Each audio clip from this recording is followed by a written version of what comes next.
What is going on, ladies and gentlemen? How are we doing today? Hope we're doing all right. So it is a Monday. Usually I would not be streaming tonight, but I didn't stream on Friday. At least not on this channel. I streamed with Greg for an hour to an hour and a half. So, somewhere around there. Had a good time. You should check that out definitely. But I figured I would stream today because why not? I enjoy this. This is one of the things that like you got to have something that kind of makes you feel nice, right? Makes you feel good, and this is one of those things that makes me feel good. I'm learning to be more strategic. Blah blah. So there.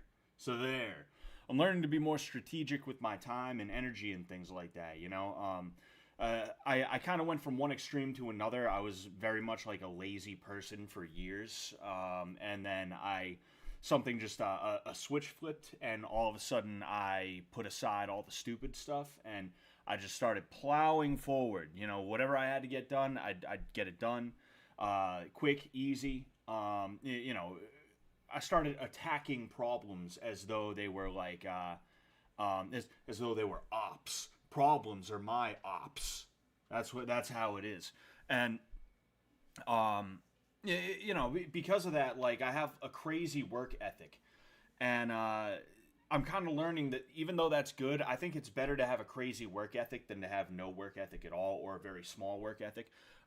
It can also be bad in its own way, one of the videos I put on my Patreon recently, $5 a month for exclusive content, is me talking about hopelessness, and I talk about how over the last year or two specifically, outside of because you guys know me as the fish tank guy. You guys know me as the training Sam and Brandon and Froggy Fresh guy, right? So you probably think I got it made. You probably think everything's fantastic for me. And don't get me wrong, I'm very grateful for those opportunities, and I'm very lucky, right?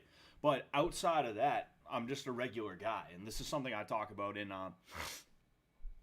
this is something I talk about in that video. Again, not to overly shill my Patreon or anything like that, but it is $5 a month, and you can watch this video as well as like mad other videos and things like that. I put self-help and just general rant stuff on there, and then I also have some other stuff on there like interviews and stories and things like that. I'm actually going to be putting a story up about a time I brought a knife to a gunfight next month. That is going to be next month's video for Patreon, next month's patron exclusive. But and anyway,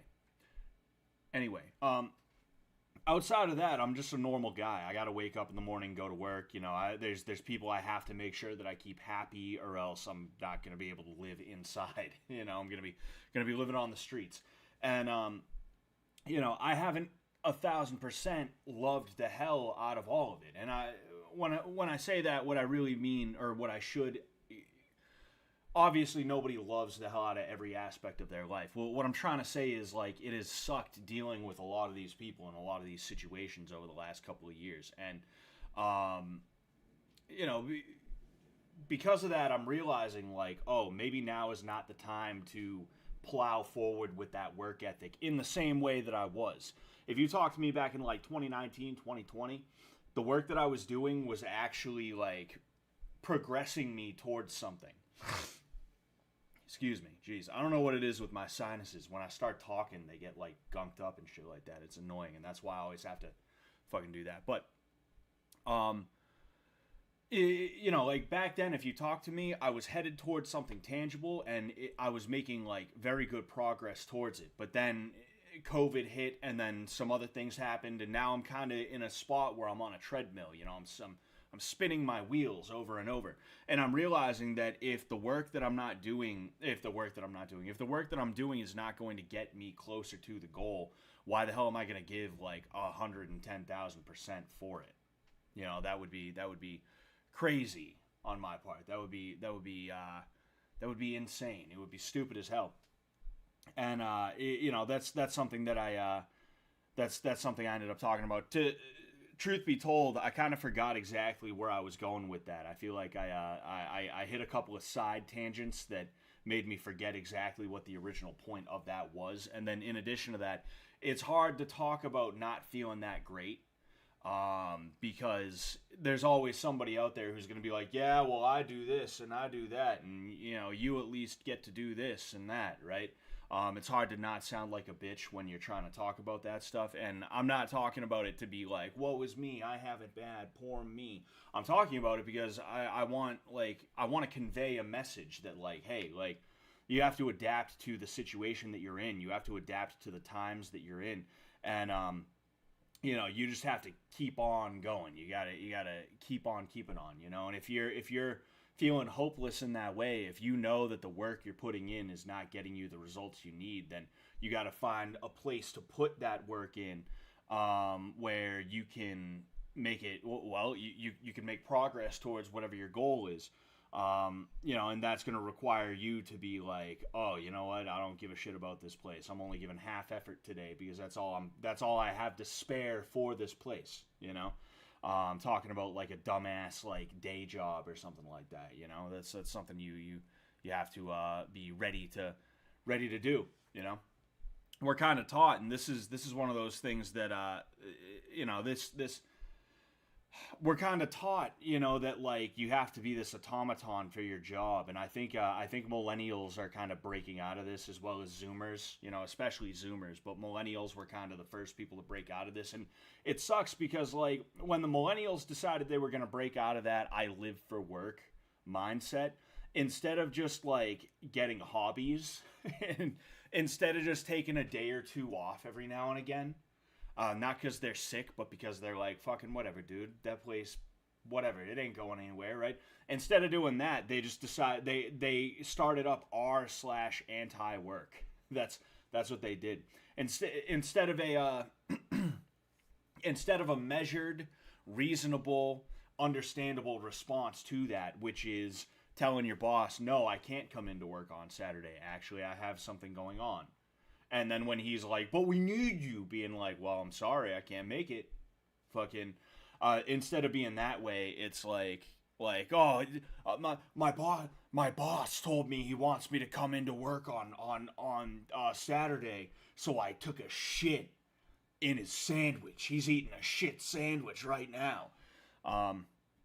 Even that is like too much of a that's too nice. Describing those r/anti-work people. It's like a more apt description, a more apt straw man, or whatever. A more apt description or straw man of them would be like, oh, my boss told me he wanted me to come in and work my scheduled shift. I've been working this shift for a long time. Fuck that guy, right?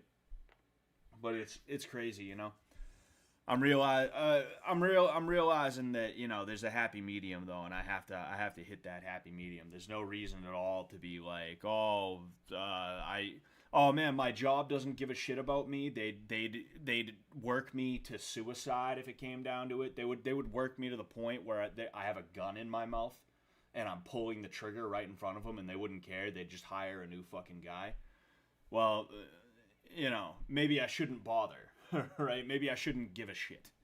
And that's especially where I'm at now, Fucking, it's crazy. I'm drinking a soda.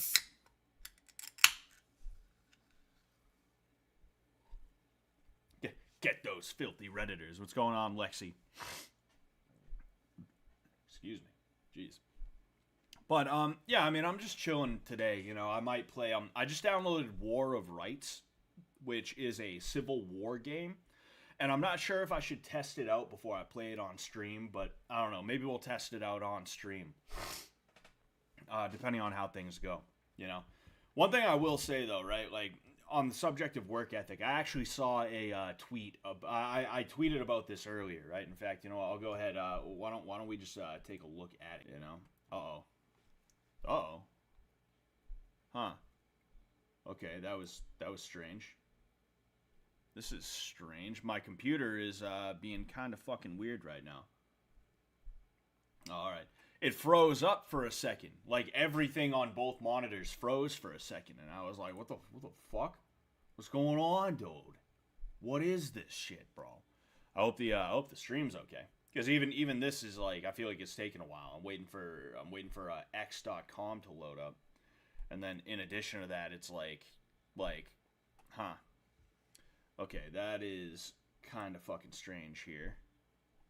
Yeah, it's being weird. Basically, oh, all right. Maybe I can figure this out. No, it's I don't know why it's like taking forever. I have no clue what the deal is, but I'm gonna go ahead. I'm gonna see if I can pull this up because I want to talk about this a little bit, right? Fucking, it irked me. It irked me. All right. Uh,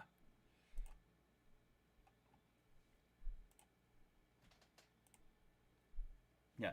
This right here, it kills me inside a little bit, right? And I'm going to tell you why. It's not for the reason you're expecting. So, life after college, 28 years old with a 9 to 5. We have a mustache guy, you know. I know some cool dudes with mustaches, all right? I don't want to blanket shit all over the mustache, but I've noticed that mustaches are like a late millennial early zoomer thing, and it's almost they're almost ironic, right? They're like an ironic thing. It's ironic fashion where it's like, haha, I have a mustache. It's 2024, not 1864, but I have a mustache. Haha. And it's one of those things that started with like the greasy hipster, the modern day greaseball hipster who they decided they'd have a fucking flavor saver, right? And all of a sudden, it now it's unironic. People just have mustaches now. This dude couldn't even commit to the stash itself. It's just fucking. He's got the peach fuzz like I like to do when my hair is short, and then he's got a stash on top of it. It's like, the hell you doing, guy? What are you somebody's uncle? Anyway.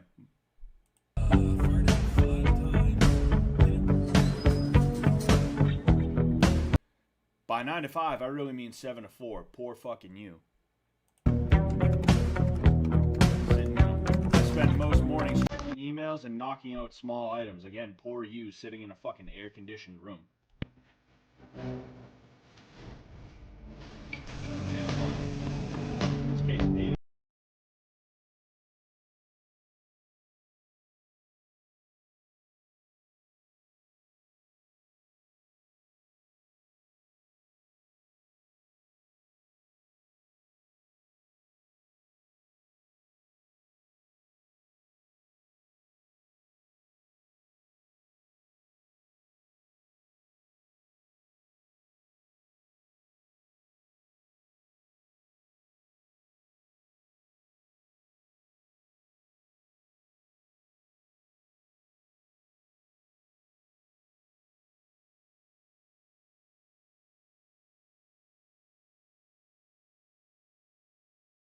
All right, so I don't know if it continued on, right? I have no clue, but there's a couple of things that I hate about these things, right? I'm gonna go ahead.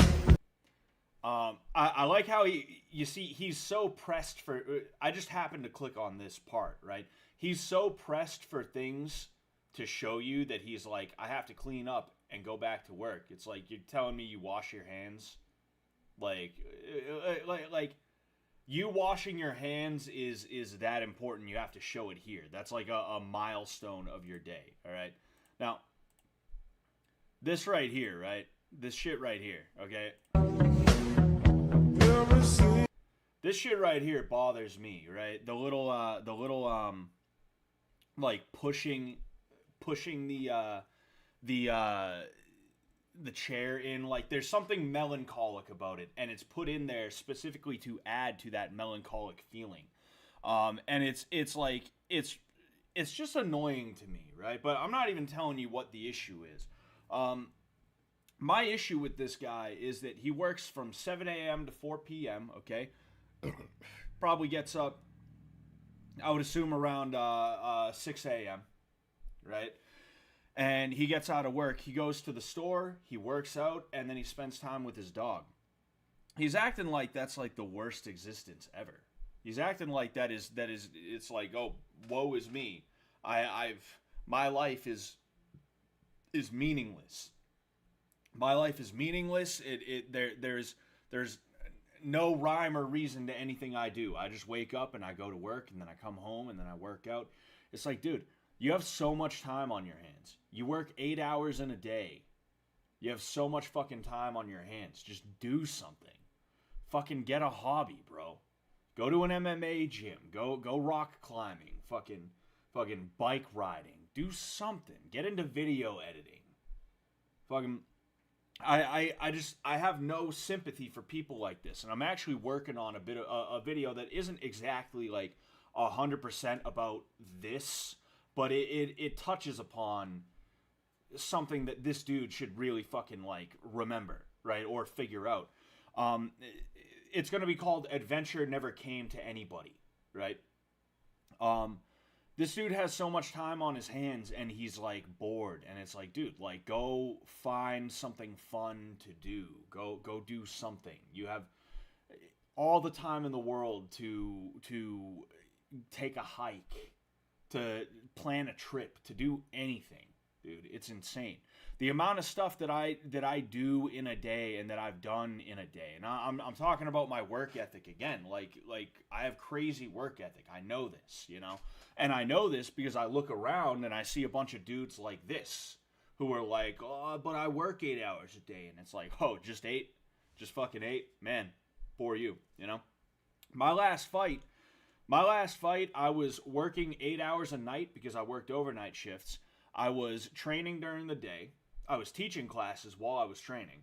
I was writing a book to go along with a YouTube channel that I was uploading to twice a week.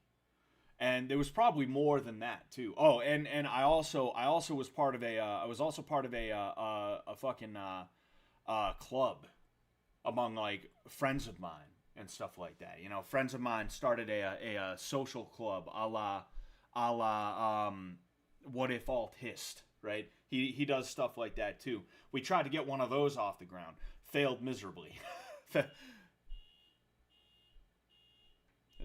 There's a car alarm going off. Right? Like, you have all the time in the world to do whatever the hell you want, and then there's people like this out there who are like, "But I sit at a desk all day." And it's like, shut the fuck up. You have zero heart. You have zero grit. If you're gonna be Mr. "But I answer emails all day. My life sucks." Go fuck yourself. Go and fuck yourself, dude.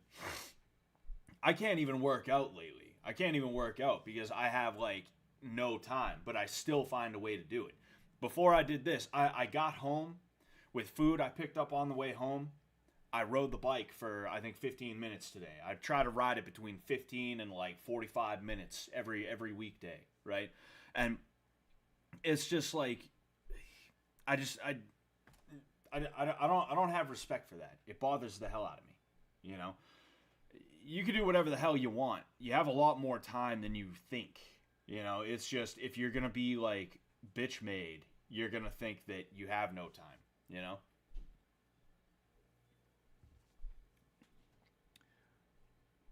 Alternatively, these people will tell you they work hard. Yeah, exactly. Like, I'm not someone who likes to down people's lines of work necessarily. There's a few exceptions to that. I don't have respect for teachers. I don't respect teachers. Nurses, right? I know some nurses, so I always feel like a little bit bad saying this because I don't want them to think that I think they're pieces of shit. But I can't tell you the amount of times I've gone to a hospital and the nurses are just like, just doing that, just fucking doing that, you know? And I'm supposed to sit here. This thing came out in my ear. I'm supposed to sit here and be like, "Wow, that's a tough job. Wow, that's a tough job. They have to change a bedpan on occasion. Oh man, wow, poor them. Flirt with the fucking cop or the firefighter, you know, whoever the dude that's dropping off the OD victim, the overdose patient, you know, flirt with them. Hard work, real tough job, real fucking tough job. They deserve $1 trillion an hour." Right, everybody's job, even nurses, even teachers, right? They have challenges that are unique to them, And I try to remember that even when I'm shitting on teachers and nurses and things like that. You know, it must be annoying as hell dealing with kids who they act out and then their parents are like, "Oh, well, my kid ain't acting out. You acting out." You know, it must be fucking awful dealing with that type of shit, right? But like when I sit here and I hear teachers like, "I have to grade papers after school," and it's like, you mean you watch Netflix and you compare two fucking pieces of paper to see like what is the right answer and what is the wrong answer? Oh, poor you. I had to buy crayons for my class, so you spent $30. Wow, that's awful. That's terrible. It's just like, holy shit, dude. Holy fucking shit, you know? Everybody thinks they have it the worst, you know? Everybody thinks they have it the worst. I'll sit here and I'll talk about the ways that I have it bad, but I know I don't have it the worst. And I'm actually like very thankful for a lot of the things that I am afforded because of certain opportunities that I have, the work ethic that I have, as well as just sheer dumb luck, you know? And that's what drives me to continue trying to get momentum, trying to build momentum. Is the understanding that like, oh shit, I'm in a position where like I could do good things for myself. But a lot of these people, what it really is with dudes like that is they think shit is supposed to be easy and they think they're supposed to be handed shit. You know, there's a lot of people out there who think that they're just supposed to be handed shit, and putting in the bare minimum amount of effort entitles them to like anything. You know, this guy doesn't deserve the happiness that he is looking for. You know, and it's because he doesn't put in the amount of effort required to be happy. You know, happiness is happiness is not what we think it is. It's not a constant feeling of like bliss and anything like that. Happiness is something. It's kind of hard to describe what it is, right? But there's a certain peacefulness, there's a certain contentness that is present when you are happy with your life. I've felt it before. I felt it for years, you know, and I think that a lot of it lies in being as small as you can, being as not cheap, but as frugal as you can be, right? Making your cost of living as small as possible, and not bringing in complicating features, complicating factors and things like that, right? I do think that plays into it. But this guy here is just like, he doesn't get it, and he's never going to get it if he thinks that just going to work is going to make him happy, you know? He does absolutely nothing. He does nothing. He does nothing other than work, and he wonders why he's like, oh, my life is hard. It's just dumb, man. Scott, did you read the Self-Immolators pamphlet he threw around? No, I have not. We could read that here if somebody wants to send it to me. In fact, I clicked the wrong one. That's the second stream in a row that I've done that. I'm going to put out a tweet.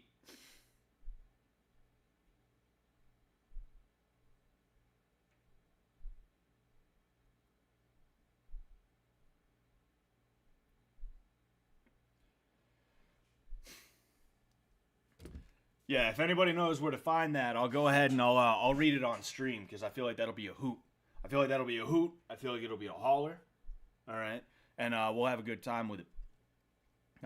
I work at a hospital and can confirm this about nurses. Yeah, like the people who sit around the most are the people that think they have like the toughest jobs and shit like that, you know? Everybody thinks they have the toughest job, don't get me wrong, but like it's rare that I hear plumbers or electricians talk about, I'm underpaid. You know, they never do that. Fucking, but every like 3 or 4 years you hear nurses talking about how they're underpaid. Every 3 or 4 years you hear teachers talk about how they're underpaid, and it's like, well, excuse me. Speaking specifically on teachers, the quality of our education continues to deteriorate. The fucked up aspects of the public schooling system continue to get worse and worse and worse. And yet here you are demanding more money And every time you get it, shit just gets worse. So in effect, you're being paid to do a worse job. So why the fuck are we going to give you more money? You don't deserve it. You deserve a pay cut. It's a myth that teachers are underpaid. Teachers are not underpaid. Don't ever fucking believe a teacher that's like, I'm underpaid. You're underpaid because you only work, what, 7 or 8 months out of the year? Something like that. Maybe 9 months out of the year you work. And you get mad time off too. You're paid fine for how much you work. You know, and then in addition to that, some of those people, by the time they're done, they'll be making like damn near close to, if not, just straight up 6 figures. And I'm supposed to fucking sit here and be like, oh, well, you know, teachers are really underpaid. You know, they're really the backbone of our society. It's like, yeah, fucking. My son comes home from his 5th grade class and he's like, Dad, in math class today I learned I'm a girl. And they're underpaid. Yeah. Yeah, fucking right. They're overpaid. Give them pay cuts. Fucking pay cuts for teachers. What's a loon? Why would anybody read what a loon wrote on a pamphlet? Because it's funny. As a retired electrician, we kind of make bank. We just complain about getting shocked. Well, yeah, like electricians make really good money. My brother's an electrician, right? He could have bought a house when he was like 20, 21, right? He was making that much money. What's it called? But like, would you say no to more money? You know, I don't know anyone who would say no to more money, right? And that's kind of the point that I'm making is like, electricians, they could easily complain about how dangerous their job is to get more money. They could grift more money if they so pleased, but they don't. Fucking my grandfather was an electrician. He ended up on disability for like basically the rest of his life because he got shocked and bad. It was very bad. Like the like a family emergency bad. I don't know if they weren't sure if he was gonna make it or not, but he was up on a ladder and he got shocked, and I think he fell off the ladder after he got shocked, like in a major way. And we're in the piss zone right now. I don't know why it just randomly got mad yellow on us, but I'll go ahead. I'll turn on the light here. Right, that's a little bit better anyway. Like. Electricians could easily grift more money if they wanted to, but they don't, right? But you have these teachers who, like, they get every holiday off, and they get the summers off, and they're like, oh, we don't get paid enough. And it's like, you get paid fine. You get paid more than you deserve. You know that you're sitting here running lessons out of a book. You know, it's not you. You're just a mouthpiece for a book. You're basically a live audiobook reading. That's all you are. And then you're gonna insert a bunch of like left-wing politics into your shit too, you know?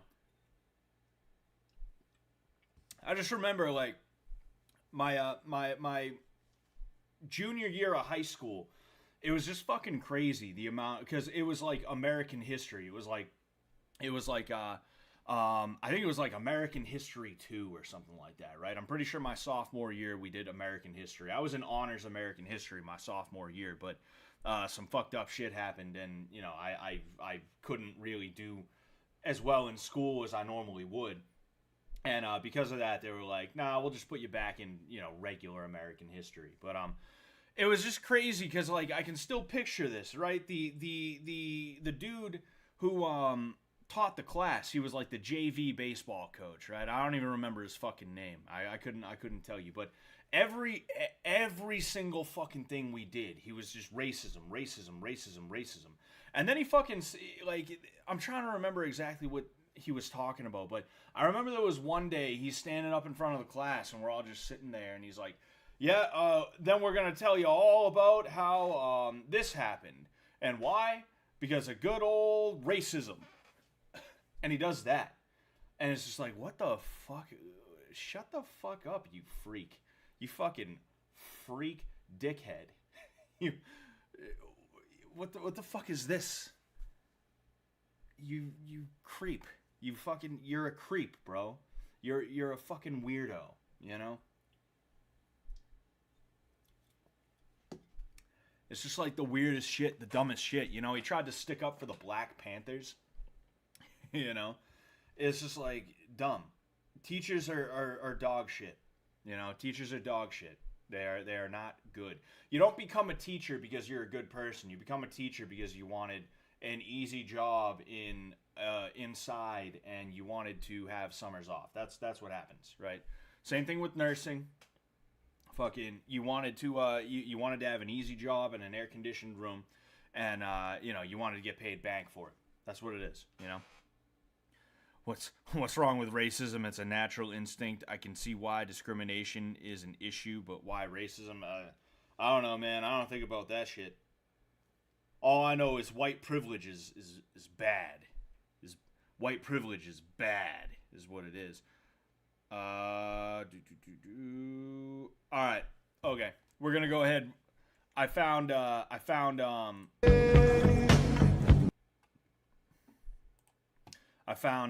not I found, but somebody did me a solid. Thank you, Fish Tanker Leet.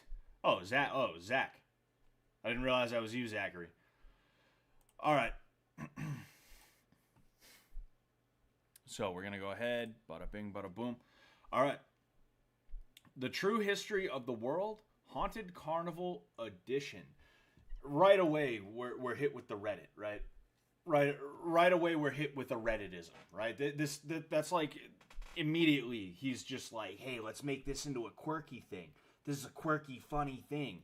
I'm going to fill it with quips. It's going to be quippy. We'll know our disinformation campaign is complete when everything the American public believes is false. CIA Director Bill Cosby, 1981. That is, when I glanced at this, I did read it at first as Bill Cosby, and I was like, oh, you know what? That was funny. I'm going with that. But anyway, an Occupy Returns booklet. You see, here's another Redditism, because Reddit, they love the Occupy movement. They absolutely, positively love the Occupy movement. And I knew that this guy was like a Reddit tier lefty when I saw the first video of him that I saw, which was he's sitting there in his car and he's like, start a fucking revolution. Like he's parodying Battle Hymn of the Republic, which again is like a very Reddit song. It's a good song. I like Battle Hymn of the Republic, especially I forget which version of it. I think it's like the 97th, like something, whatever. There's a really good version of it that I enjoy on Spotify and YouTube and things like that. But and then also like parodying that song and then really putting the emphasis on fucking, you know, because of course it's Reddit. But our goal: abolish our criminal government and replace it with one that serves all. Okay. Fantastic. All right, there. I figured it would. Oh,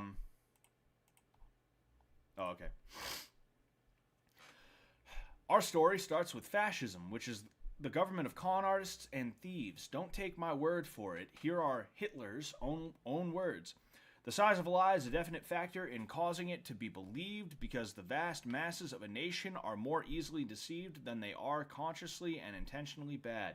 They would never credit others with the possibility of such great impudence as the complete reversal of facts.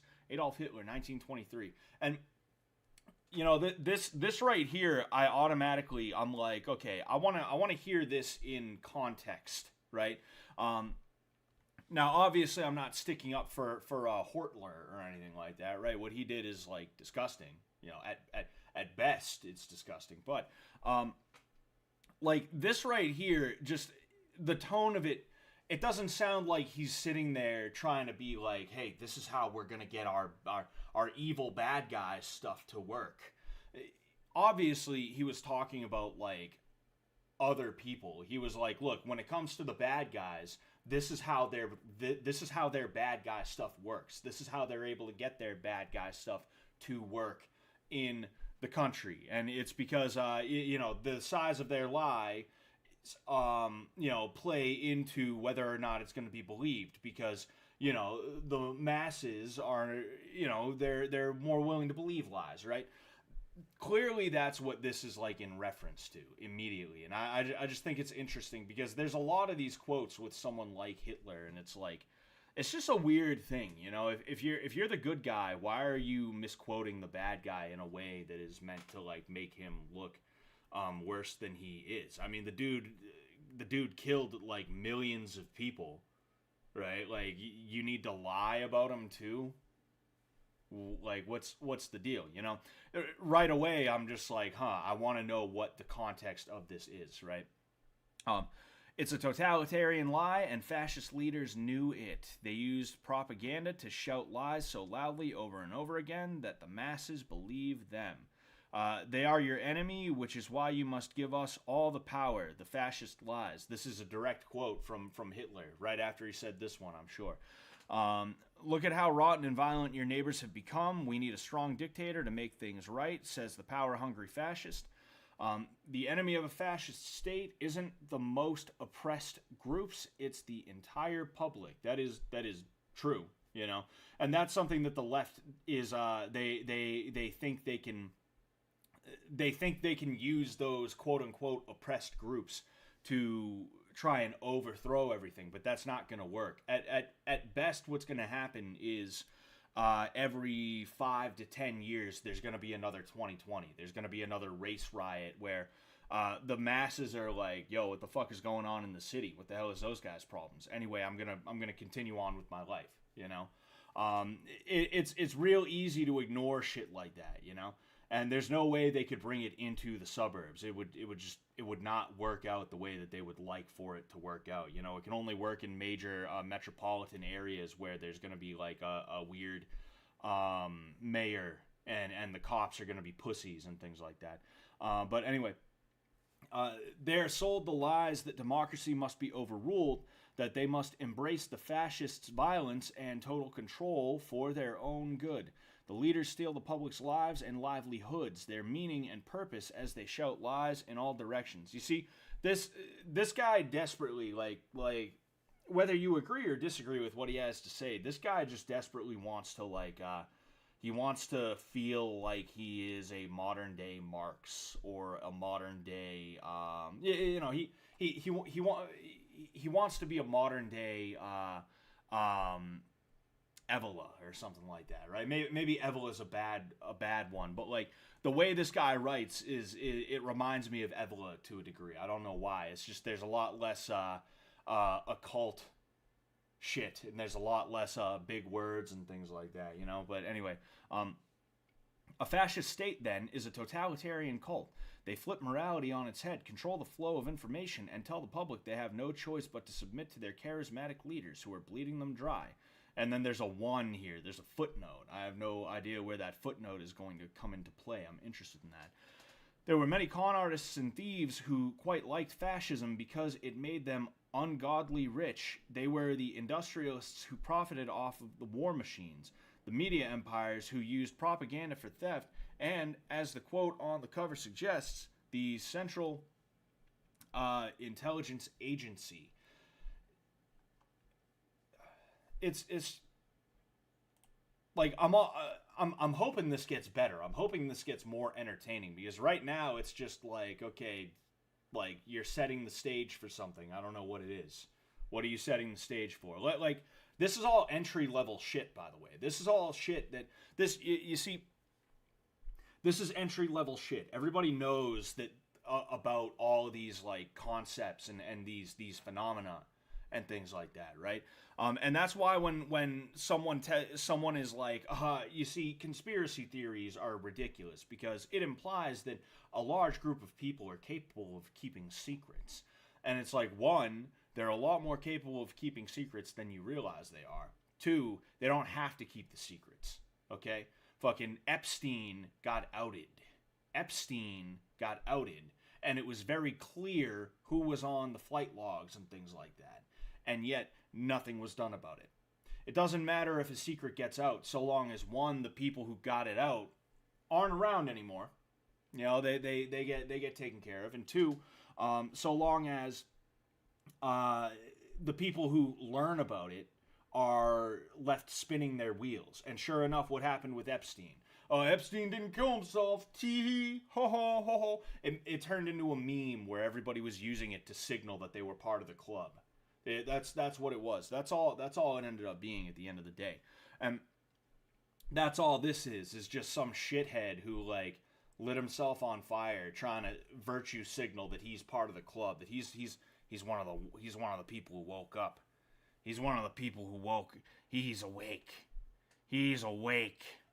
He cites his own pamphlet. That's true name in vain. He cites his own pamphlet. All right.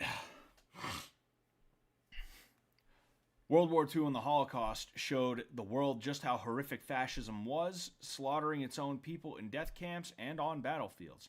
The rotten con of fascism was exposed, and the public wouldn't be so easily duped again. Hitler was defeated, but the vast networks of fascist war profiteers remained, and they yearned for total control. They knew the power of propaganda, so they hatched an evil plan. They wouldn't rush, and they wouldn't call it fascism. Instead, they would slowly, steadily poison culture as they divided the masses against each other and broke their collective spirit until the day they would shatter it all completely and throw their people to the wolves. That's literally how the communists operate. There is like it's very much written down in communist literature and I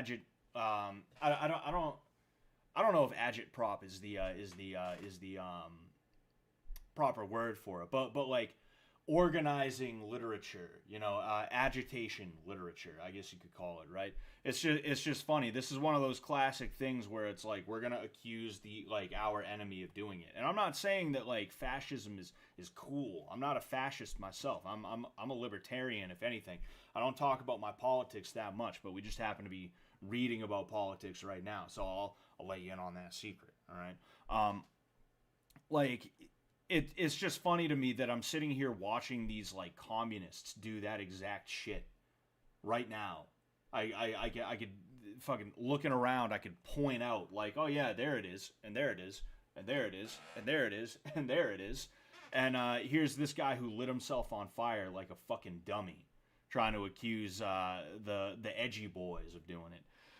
And they would do it all again in the name of freedom. Ah, yes, of course. Anyway, after the war, America flourished. The American dream was in full swing as millions joined the middle class, and it seemed like a good deal for many. Work hard, and you will have a house and a car, prosperity, security, comfort. But with it came a message of existential fear, a favorite tool of fascists. No, it's because the commies were being dickheads. That's literally what it was. We should have fucked them up after we got done fucking up Germany. We could have easily done it with no problem. It would have happened, and we wouldn't have had to deal with the Cold War. It would not have happened, because all these other communist states that popped up, they couldn't have done it without support and agitation from the Soviet Union. So a lot of things would have been avoided, right? But they're gonna go ahead and they're gonna try and act like the communists weren't like a million times worse. In 1947, the public was introduced to the doomsday clock. There is a day the people were told that this prosperity could evaporate, that we will be annihilated by nuclear war and societal collapse. Is that not true? TikTok went the doomsday clock. I'll bet he thought that was hilarious, putting that in there. In the 1960s, the U.S. government faced its biggest threat in modern history as dissent grew among the public. The atrocities of the Vietnam War were on full display, and millions questioned why we were sending our young men to kill and die in jungles on the other side of the world. The civil rights movement clamored for radical change as blacks and other minorities were excluded from the promise of the American dream. The hippie movement brought a rejection of modern American thought as leaders and musicians preached pacifism, activism, and revolution, which was all bullshit as well. Kent State, I think it was 4 people got shot. They got shot because they were burning buildings and throwing rocks at the fucking National Guard.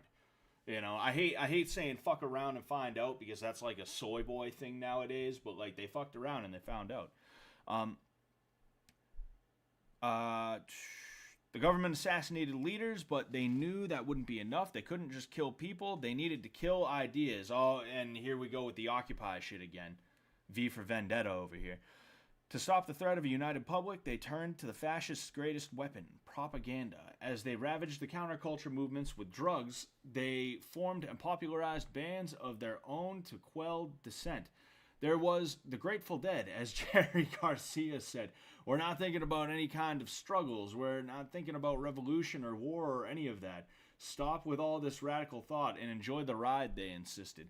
Oh, that's hilarious. They're trying to pretend like the hippies didn't love the shit out of drugs just because just because they could. Just because they fucking could. The hippies were an upper middle class movement in the same way that like a lot of college campus like leftists are, you know. If you were a hippie, there was like a 9 out of 10 chance that your dad was like a six-figure earner back in the 1960s, which like I don't know exactly how the inflation has affected it, but it wouldn't surprise me if that's about $1 million. You know, fucking it was just crazy. You know, it's just crazy. There was the Doors. Jim Morrison's father was an admiral in the Gulf of Tonkin incident that kicked off the Vietnam War, and now his son preached alienation and hopelessness with songs like People Are Strange and The End. There were the Beatles, who scoffed at revolution, told us to fear the tax man, and that happiness is a warm gun.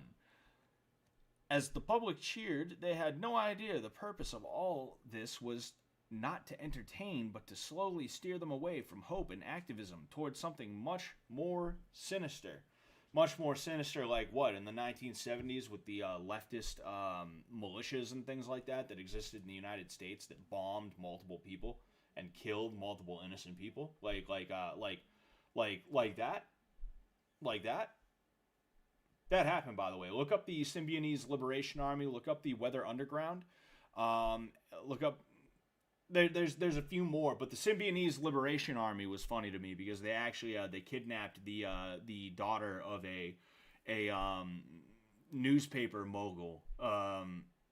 William Randolph Hearst, I believe was his name. They kidnapped his daughter, Patty Hearst, and she ended up doing drugs with them and decided that she would join their little thing, basically as like a daddy's girl running off with Robin Hood type of deal, right? That was what that was. And she ended up getting off when all the other guys either got shot or they got arrested and sent to jail. And Bill Clinton actually pardoned he pardoned multiple members of the Weather Underground, like Bernadine Dorn, and now they are college professors. So that's stuff that it's interesting. This all happened in the 1970s, and the ones that did jail time usually they'd get pardoned by a Democrat president, right? Like this is on record too. I'm not pulling an Alex Jones here or anything like that. Turning the frogs gay. That's not what this is. Like it's a known fact that that's what happened. You know. Anyway. Meanwhile, the U.S. government engaged in a brutal act of psychological terror, the Manson family murders. The message to the public was loud and clear: lock your doors, the peace and love era is over, hippies are deranged, murderous psychopaths. The hippies, it was never peace and love. It was like do drugs in the park and riot when we don't get what we want. Like that's what the hippie movement was. Don't believe it. Don't buy it. That's not what it was at all, There could never be another hippie movement today because there's way too much, too many people have cameras and there's way too many places that you can put shit out on the internet so that people are going to see what it really is. But it's like I said, Kent State, they wrote songs about that. Crosby, Stills, Nash and Young. It's actually a very good song and I blast that shit sometimes. But I listen to it and I'm just like, yeah, those 4 people who got shot were throwing rocks at guys with guns. Congratulations. Oh, and it's only after they rioted for multiple days, burning down buildings and like assaulting people and shit like that. The National Guard got called in because they were like, fuck, we can't have this happening. And the people didn't think they'd end up getting shot. And here they are now. Um, but thank you very much for the $20, man. I really appreciate the hell out of that. Sensei Scott really senseiing today. Hey, man, I'm trying my best. I'm trying my best. I don't usually talk about politics shit. You know, I don't want to be some Hassan tier guy. Unless it was very lucrative for me, then all right, I guess I'll be a politics guy. But you know, I don't want to be a politics guy just for the sake of it. But like, if we're gonna talk politics, we might as well talk politics. And a lot of politics is just history anyway. You know, a lot of people don't realize these things about these movements and stuff like that. You know, good luck learning anything about the leftist militias, the communist militias, who a lot of the time would spend time in like China and Cuba and the Soviet Union. They would be briefed on agitation, and they would be taught how to conduct domestic terrorist operations by these communist governments and things like that, to then go fly back to America and do that shit, right? Like, this is all known shit. That's just what happens, you know? The Weather Underground, I believe it was, I'm almost 100% sure they worked directly with, like, communist guerrillas. They met with the North Vietnamese, right? Or maybe not communist guerrillas, because the Viet Cong and the North Vietnamese are technically two different organizations, though they had overlap. You know, they had some overlap. You know, they did that every now and again. But like, what was I gonna say? Oh yeah, I'm like almost 100% sure that they worked with the North Vietnamese and or Viet Cong guerrillas. Like, that's how they learned how to do a bunch of different things that they ended up doing. And it's like, these are straight up traitors to the nation, and they're walking around today. The ones that didn't get shot and killed anyway, you know. And it's just like, holy fucking shit, you know. Meanwhile, I'm supposed to sit here and believe that the Beatles were actually not communists, you know, even though John Lennon was an avowed communist.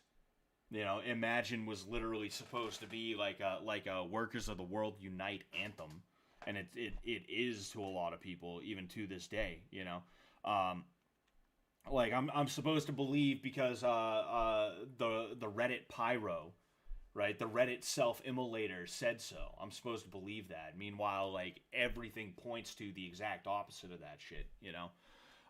Anyway. Yeah, the hippies were barbarous, though. Don't ever fucking buy it. Don't ever fucking believe it. You know? It's insane. But the media never told the public that the Manson case was crawling with the CIA operatives and cover-ups, that it was all their government's doing. Sure. Hollywood shared the same message in the film Easy Rider. The hopeless, rotten hippies have become morally bankrupt. The film declared the era of the counterculture was over. The hippies didn't own counterculture, and this is kind of the thing. They, like, Reddit leftists, like, they shit their pants. They shit their pants and projectile vomit onto their screens whenever they hear anything about anyone left of, like, fucking Mao being countercultural in any way, shape, or form. You know, they want to believe that they're constantly the counterculture, even though they are the culture right now, you know. And I'm not one of those people who's like, conservatism is the new punk. That's fucking dumb as shit, right? But you're seeing more and more that the culture is changing, and you're seeing more and more that these people who would be countercultural or are countercultural, I'm not saying they're like avowed right-wingers or anything like that, but they're also not like, hey man, everybody's a special snowflake. They're not like that either, you know? Anyway, unfortunately for the public, we believe them. The movements died because the government said they did, and the long era of hopelessness began. Hopelessness. The 1980s were mourning in America. But anyway, when it comes to media designed not just to entertain, but to poison our culture and lead us astray, it doesn't mean that every writer, producer, and stagehand was in on it, so it's tough to ascribe individual blame. Unless, like Stanley Kubrick, they admitted it. In 1964, the acclaimed director made Dr. Strangelove, or How I Learned to Stop Worrying and Love the Bomb, a riotous comedy about nuclear annihilation in the Cold War. Why did Kubrick make it? He told us right there. so we would learn to stop worrying and love the bomb. In 1971, Kubrick made A Clockwork Orange, a film of gruesome ultraviolence filled with laughs and cheer. If you're flooded with ultraviolent media, you will become a better person. The film lied as we stared at the screen. This dude is just completely incapable of understanding, like, what irony and everything else like that is. I haven't seen Doctor Strangelove. I don't know if How I Learned to Stop Worrying and Love the Bomb, right? I don't know if that's the same movie. I don't know if that's like an alternate name, or if Reddit Pyro over here is talking about like that's the name he's gonna give this, right? I have no clue. I couldn't tell you, but I have seen A Clockwork Orange, and it's very clearly a movie about like the cruelty of man, and how even if we are cruel, we have to be allowed the choice between cruelty and doing the right thing. Because if we were the polar opposite of that, if instead of being cruel, we were just forced, we were compelled to kindness, not only are we not going to be suited for the world, right? The world is a cruel place, and you have to be able to react in kind, in turn to it, right? But in addition to that, are we really being kind? Are we really being good? Are we really being what we need to be if our answers are pre-programmed, right? Like, that's clearly what a Clockwork Orange is about, and yet fucking this guy is sitting here trying to be like this, and it's like you whoosh, that's what happened. It went right over his head. Anyway, as the years went on, the fascist conditioning only grew. Gone were the calls for revolution. Now the public was gleefully singing along to Highway to Hell. Punk and death metal preached doom, apathy, and hopeless nihilism. Gangster rap celebrated violence, hedonism, and excess. MTV sold a younger generation apathy, irony, and image. I don't even 1,000% disagree with this. I do think he's got a point there, right? I do know that punk rock and, death metal and all these other things, right? It's not necessarily that they were around to sell these things. It's that there was a certain counterculture of people, right? It's only the counterculture if he likes it. It's only the counterculture if this guy decides he is a fan of it. If not, right? What's it called? If not, right? Then it's not the counterculture. If it's not what he agrees with, it's not the counterculture. So punk and death metal, no. Those weren't countercultural. Those weren't created by a group of people who were tired of bands like Boston, right? It's not that they were created by people who felt disenfranchised by what the modern culture at the time was. No. They were all spooks, is what it is. The Ramones were spooks. They were the Dead Kennedys, spooks, all of them. Glowies is what they were, Now, gangster rap, like, it's kind of the same thing, right? You just have black people in the inner city. They're doing their own thing. But I definitely see how both of them could have been co-opted, right? But, it is what it is. From cartoons to video games, action movies to horror, the public was dazzled with violence in all directions. Mobsters and anti-heroes flooded the big screen. And with it all, a surge of apocalyptic fiction, zombies, and dystopian hell worlds have become so prevalent that millions fantasize about an apocalypse to free them from the toil and drudgery of being a cog in the capitalist machine. I agree with that. I actually agree with that. Of course, he's got to bring capitalism into it as though it's capitalism's fault.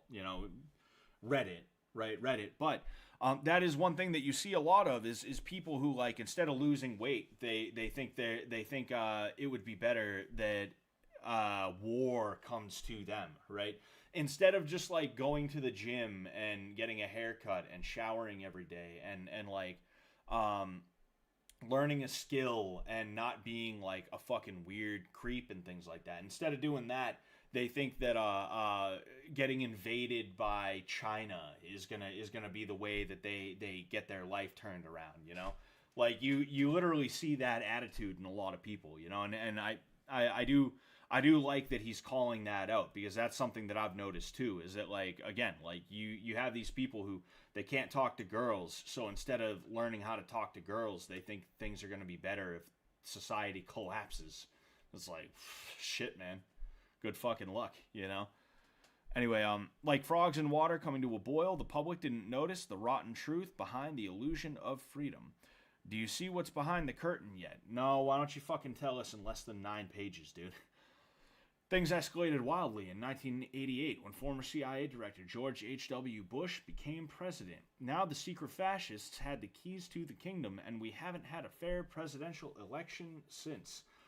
In the decades since, the angry partisanship between Democrats and Republicans was all a fascist charade to divide the public against itself, while they all ramped up militarism, privatized industry, and gutted social safety nets. Bush, Clinton, Obama, Trump, Biden, these are characters playing pretend, just like professional wrestlers. Meanwhile, poison fascist messaging flooded all of the media. Daytime talk shows tell us how rotten and morally decayed we've become. Local news and shows like Cops tell us criminals are lurking around every corner.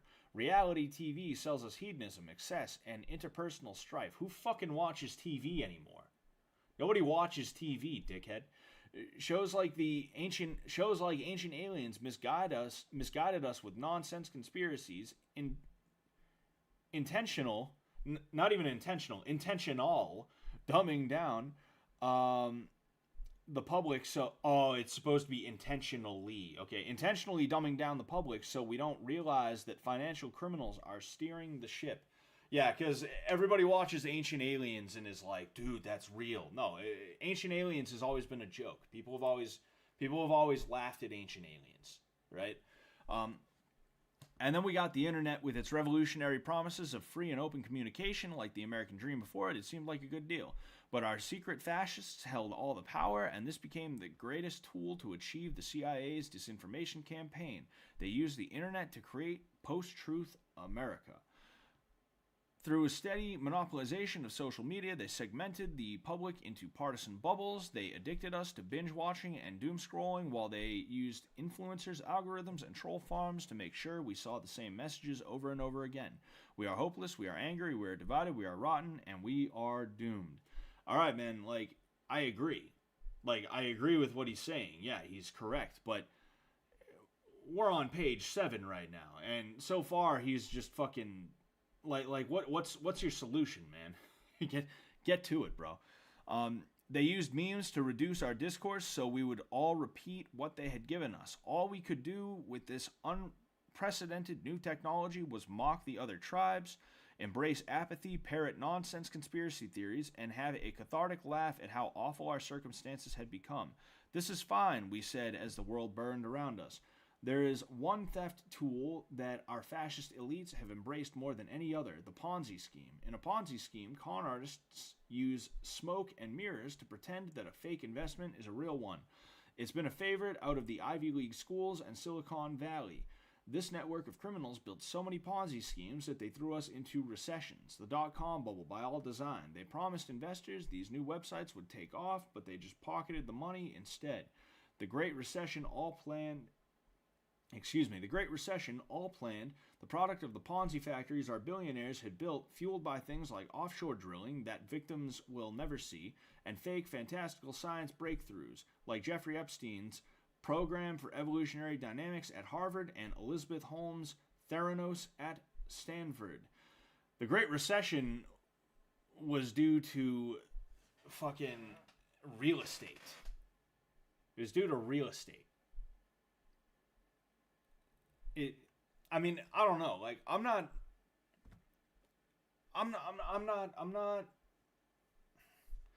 an expert on what caused the Great Recession, right? But to my understanding, the Great Recession was mainly caused, at least the housing bubble aspect of the Great Recession. I'm sure there were probably multiple pieces of it, but like the most the one that really hurt people the most, to my understanding, was the housing aspect of it. And basically what happened was, there were a bunch of loans that were given out willy-nilly to people who did not deserve them, who could not keep up with them. People knew that they could not. And eventually they ended up having to call in those loans, and people couldn't pay. So a lot of people got, kicked out, right? That's like without getting too deep into what I know. Plus, it's been a long time since I've like studied up on that, so I'm not 100% sure myself. Like, it's something that I'd have to kind of refresh myself on. Like, that's basically what caused the Great Recession, to my understanding, right? Anyway, it's called cryptocurrency, and it's our first planetary, decentralized, multi-trillion-dollar Ponzi scheme. Oh boy, here we go. It was created largely out of Stanford, Harvard, and Silicon Valley, and has the full backing of the U.S. government and many of its allies. No, it does not. The promise of a secure blockchain is a fiction. They built technology that allows them to secretly funnel stolen cash out of crypto exchanges through their own companies and into their own pockets. More than half of Fortune 100 companies got in on the theft. 12. I have yet to see these footnotes. When they offered NFTs or were using the blockchain for logistics or anything else, it was a ruse every time. In truth, those companies were funneling billions in stolen cash out of crypto exchanges. When the Ponzi scheme goes insolvent, as all Ponzi schemes must, it will take many of our largest companies with it. It will shatter the world economy on a scale nobody has ever seen. Cryptocurrency is, quite literally, an economic doomsday device built by many of our richest and most powerful people. And now, from our doomsday clock to our doomsday device, from highway to hell to canned water called liquid death, we reveal the rotten truth of it all. We are in a totalitarian doomsday cult, and our doomsday clock is about to strike midnight. After spinning us in circles and dazzling us with lies for so long, our own government, is about to hit us with an apocalyptic fascist coup nearly a century in the making. This is our great reset, our new world order. Yank the rug out from under the American dream, pull the plug on the internet, and throw us all into a violent state of emergency for the rest of our lives so history's worst criminals can hold total control indefinitely. But when the public learns that they are victims of the worst con in all of human history, we get to defeat fascism forever. Oh yeah? How? When our entire life is a lie, the truth is our fascist leader's kryptonite. Yeah, it sounds exactly like what a fucking dickhead hippie would say. A small movement armed with these truth-colored glasses will become a big one, so laugh defiantly and spread the news. The emperor has no clothes. If you share this story, you will bend history, and if you do it quickly, we can stave off the apocalypse. For footnotes, much more information, and a sea of proof, visit theponzipapers.substack.com. I will not be doing that, thank you. The biggest lie they told us is that we are powerless. You see, what this what this really is basically just Reddit-leaning, it's the corporations, man, type shit, right? Like that shithead centrist, hey, man, it's all the corporations, man, type shit. And it's just stupid and annoying. You know, it's like, yes, all right, we already knew a lot of this shit, bro. It's entry level. All right, fucking, this is the shit that when somebody tells you, you share memes about, like, the adventures of the man who just started paying attention. It's stuff like that. Like, I expected something dazzling. This guy burned himself alive for this. Fucking congratulations, bro. Everybody's gonna forget about you, too, is the crazy thing. You know? What a fucking idiot. I said, why did you delete the comment? And... Huh? But said, at this point, it seems like he control plus F communist and replaced with fascist. Yeah, pretty much. That's what he did. That's pretty much what he did. Oh, no, I don't believe that either. I'm a musician myself, but people listen to music they can relate to in some fashion, which can lead someone having a bad day down a bad road, if that makes any sense. Yeah, no, I get what you're saying, you know? It's not, it's, you don't want to, like, I do believe what he's saying to a degree, right, in terms of the music. Like, music and media in general is a weapon. That's what it is at the end of the day. And, like, I mean, it can be used as a weapon, is what I mean. And, like, the way that we've seen hip-hop utilized to weaponize certain subsets of the population is, like, it's insane, you know? And then you have like punk rock and things like that, which like there are right wing punk rockers. There is right wing punk rock, but good luck getting that to be played anywhere where like regular people can hear it. You know, good luck getting RAC to play on the radio. Instead, they have Green Day, you know, NoFX and things like that. They'll play that on the radio. They'll play the Dead Kennedys and things like that. But you're never gonna get them to play. You know, you're never going to get them to play anything by, like, Better Dead Than Red or anything like that, right? It doesn't matter if it's, like, they're talking about a white power or anything like that, or if they're just like, yeah, we don't like communists. It literally doesn't matter. They will not play those songs. But Rage Against the Machine can say whatever the hell they want on the radio, and it's all good, right? People will make the music. People are going to make the music, and you know, whether they get famous for it or not, it's going to be made. But it's you know, they decide who gets famous. They decide who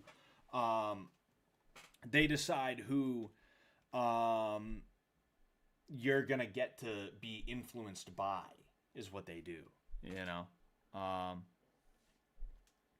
Best Screwdriver album? I don't know. I'm not into RAC like that. You know, there's a couple of songs that I don't mind. You know, there's a song by Better Dead Than Red called "Kick 'Em in the Head," and it's a really good song. You should look it up. In fact, I could probably look it up here, right? Like, I'll go ahead.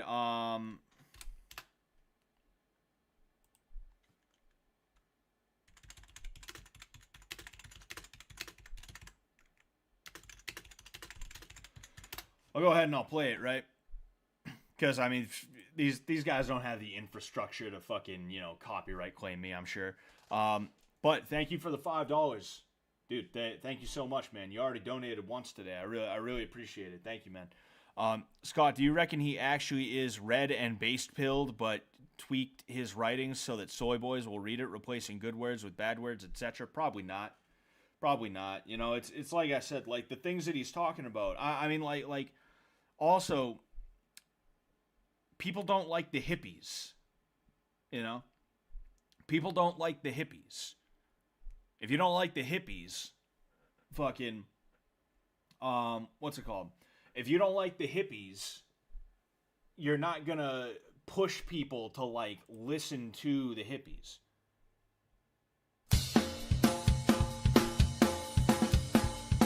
This is like a really good song, though. You're gonna hear it. It's not like they're not talking about. They're everywhere on the street, swarming like flies, trying to destroy land with their commie lies. Begging on the corner, protesting on the march, brains oozing out of their ears on the sleep of bleeding hearts. Kick him in the head. Kick him in the head. Kick him in the head. Stand up, smash your heads. Kick him in the head. Kick him in the head. Kick him in the head. Stand up, smash your heads. Yeah. But yeah, it's like that's a really good song. It's high energy. It's upbeat. It's not talking about white power. It's not that. It's just, hey, we don't like commies. Like, fuck them. You know, kick commie ass. It's like there's nothing wrong with that inherently. Fucking, but you will never hear that on the radio. You will never hear that in a place where it is accepted. Even though you have worse things being said by bands like Rage Against the Machine and shit like that, you know, fucking you know, talking about those who died are justified, right? Fucking talking about cops and things like that, and it's like, dude, a lot of these guys, like don't get me wrong, I was actually talking to my wife about how much I hate cop attitudes. A lot of cops have shitty attitudes and things like that, but like, it doesn't mean I think they should get shot on the job. Doesn't mean that some guy who's just doing his job should get shot at a fucking routine traffic stop because a doctor or a lawyer decided they just had to get to their clients or their patients, and they didn't have time for this traffic stop. Fucking, you can have that on the radio, but you can't have this, you know? Anyway, been playing the bass for 19 years. I used to play the bass a little bit, but I was not good at it. I knew like 2 or 3 songs, and I played tabs. You know, I miss playing it every now and again, but I know if I bought a bass, I'd play it for like a month, and then it'd just collect dust. So I don't bother with it. You know. I just want to have my face melted off by crushing double bass. The lyrics less important to me. I prefer modern melodic black metal and all those weird genre offshoots that actually sound good. See, I'm not. I mean, I like all kinds of music. I'm not big on black metal though. I will say. When it comes to bass heavy shit, I like Primus, which I feel like is probably entry level nowadays if you're like a bass guy. You know, I'm getting into Bootsy Collins. There was this one song by him that I definitely can't play on here. They will copyright claim me. You know, it's called Rather Be With You. And it's not a bass-heavy song. I'm just telling you how I got introduced to him, right? He's like Parliament Funkadelic. You know, he's the bass player for Parliament Funkadelic. And, you know, I'm kind of slowly but surely getting into them. You know, in addition to that, I'm always looking for more dance hall, reggaeton, folk, you know, metal, like anything, you know, honestly. You know, Victor Wooten is crazy, although I wouldn't say that I'm a big fan of his. I just know that he's like crazy, you know, he's like really good.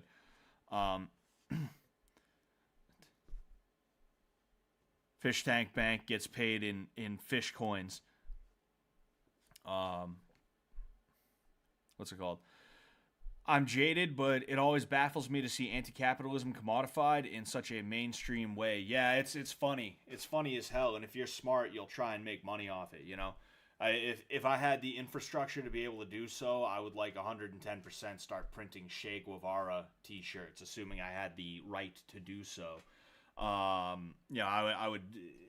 It'd be fantastic. I'd love the hell out of that, you know? But the thing is, you're starting to see the same thing with the right wing, where it's like, oh man, Bud Light had a commercial that was stupid.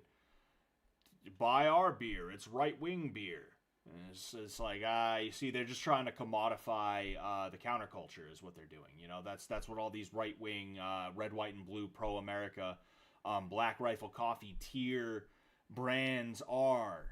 You know, it's just trying to commodify the current counterculture is what it is at the end of the day. Oh, Cliff Burton, dude, Cliff Burton, man, fucking, yeah, he was crazy. I didn't like Cliff Burton is crazy enough as to where when you listen to For Whom the Bell Tolls by Metallica, you don't realize it's a bass guitar in the beginning. You have no clue. You know, until you figure out about Cliff Burton. He's one of those dudes where, like, you didn't know a bass could make those noises. And, like, I know, Les Claypool is kind of known for that even more so than Cliff Burton is. But, you know, Les Claypool, it's funny, actually, when Cliff Burton died, Les Claypool tried out for Metallica. And they were like, what the fuck? We can't have this guy around. You know? He's sitting there playing slap bass. You know? But,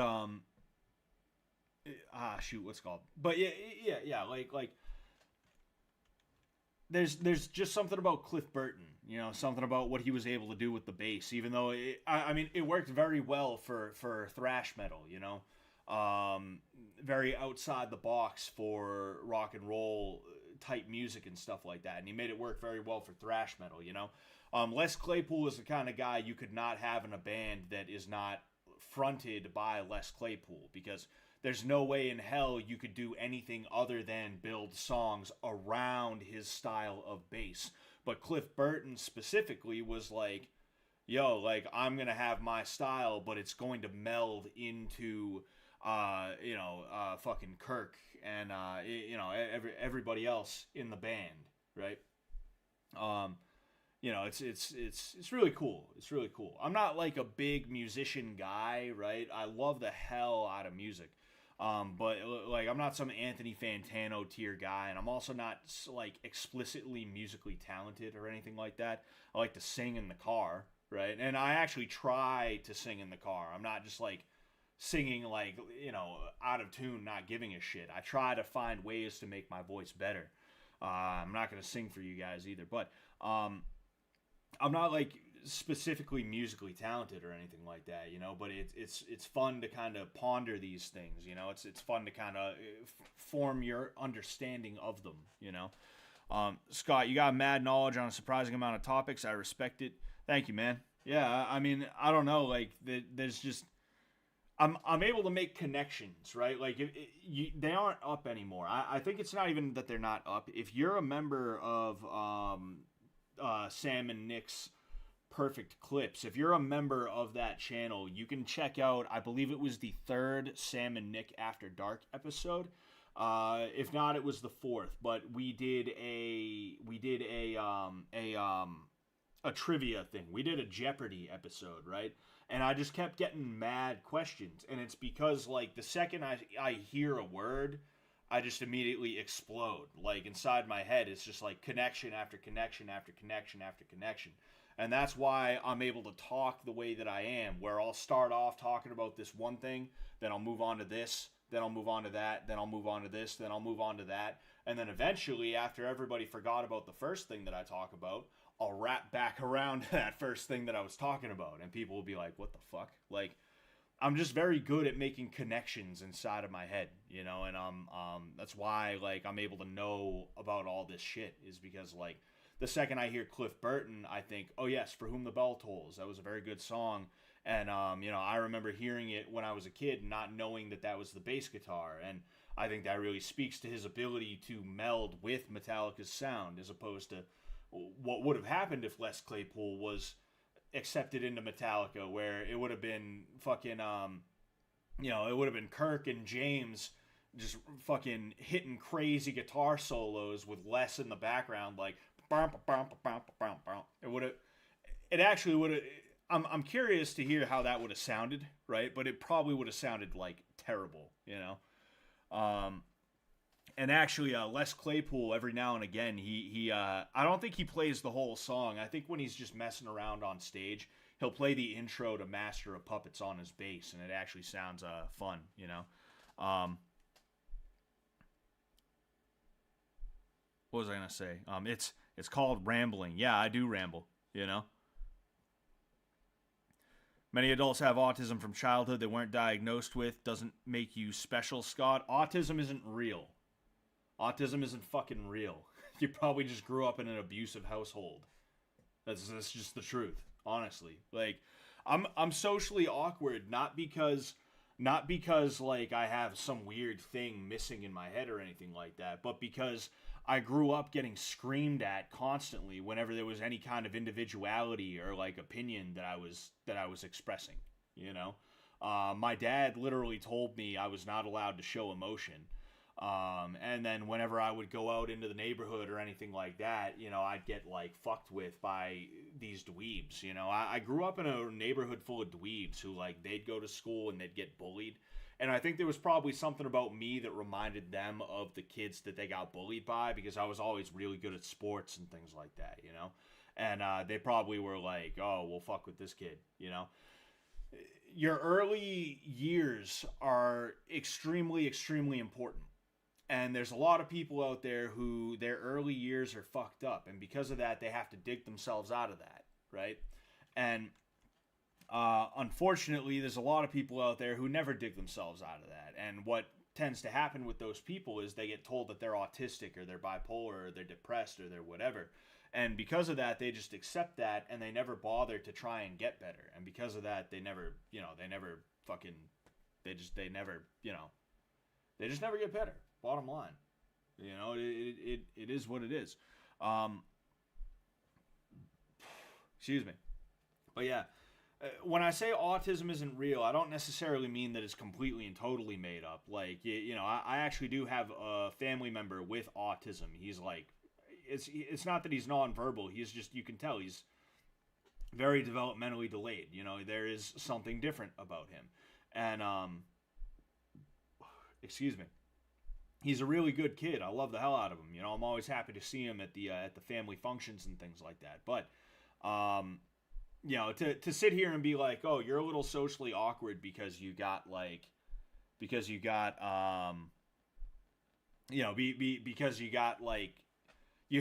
a traumatic experience when you were a child, and because of that you internalized that. It's like, no, that's stupid, you know?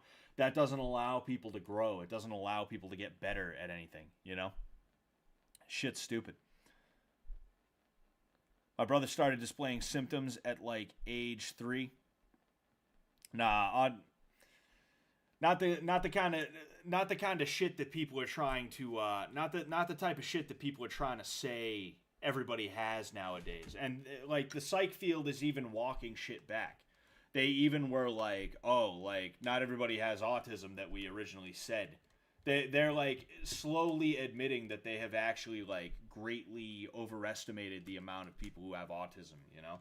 You have a lot of people who like because they're not people persons. Because me personally, I'm not a people person.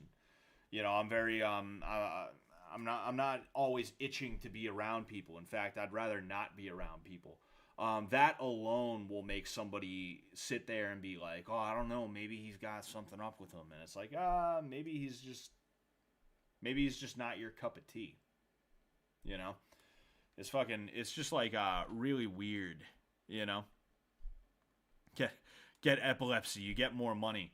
I walk into the to the disability place and I'm like, hey, I was wondering if I could get an I just started seizuring right in front of him, like clearly fake seizuring too. I'm just like, oh no, what's happening? I have epilepsy. Is ADHD real? Seems like they feel better when they take speed, but does that really fix it? Nah, ADHD is not real. All of this shit is one of two things, and it could potentially be both, right? And I actually did a video about this, probably a year and a half ago at this point. Wow, it's been that long. All these, like, illnesses and disorders and things like that, what it really is one of two things, and sometimes it's both. One, it's some kind of trauma that somebody internalized, because when you're a child, your brain is very plastic, and you're picking up things like a sponge, and you're learning from mistakes.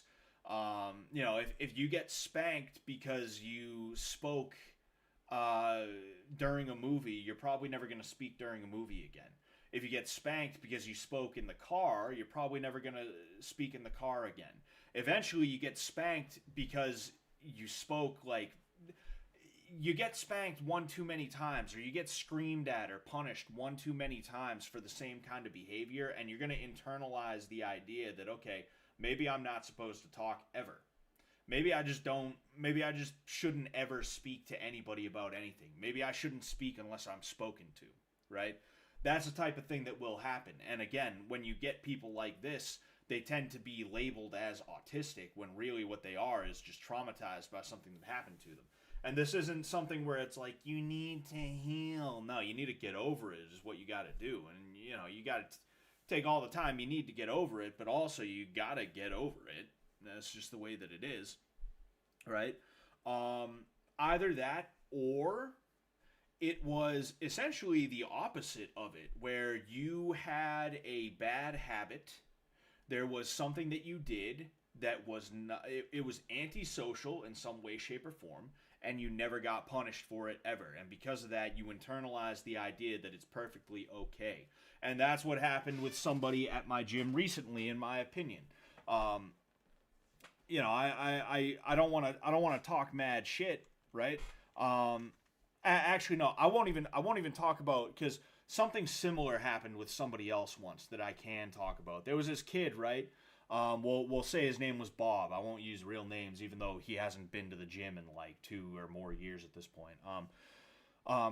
He used to come for my kids' Muay Thai class, and he was the type of kid who, like, you'd sit there and you'd watch him do something. You'd watch him like put hands on somebody, and you'd be like, yo, Bob, knock it off. And he'd be like, I wasn't doing anything. Like, literally, he's that type of kid. He's one of those kids. And it's because he never legitimately got punished for anything, because his parents were like, our little Bob, our special little boy Bob, he's got ADHD is what he's got. And it's like, no, what he's got is a lack of respect for the people and things around him is what he's got, dude.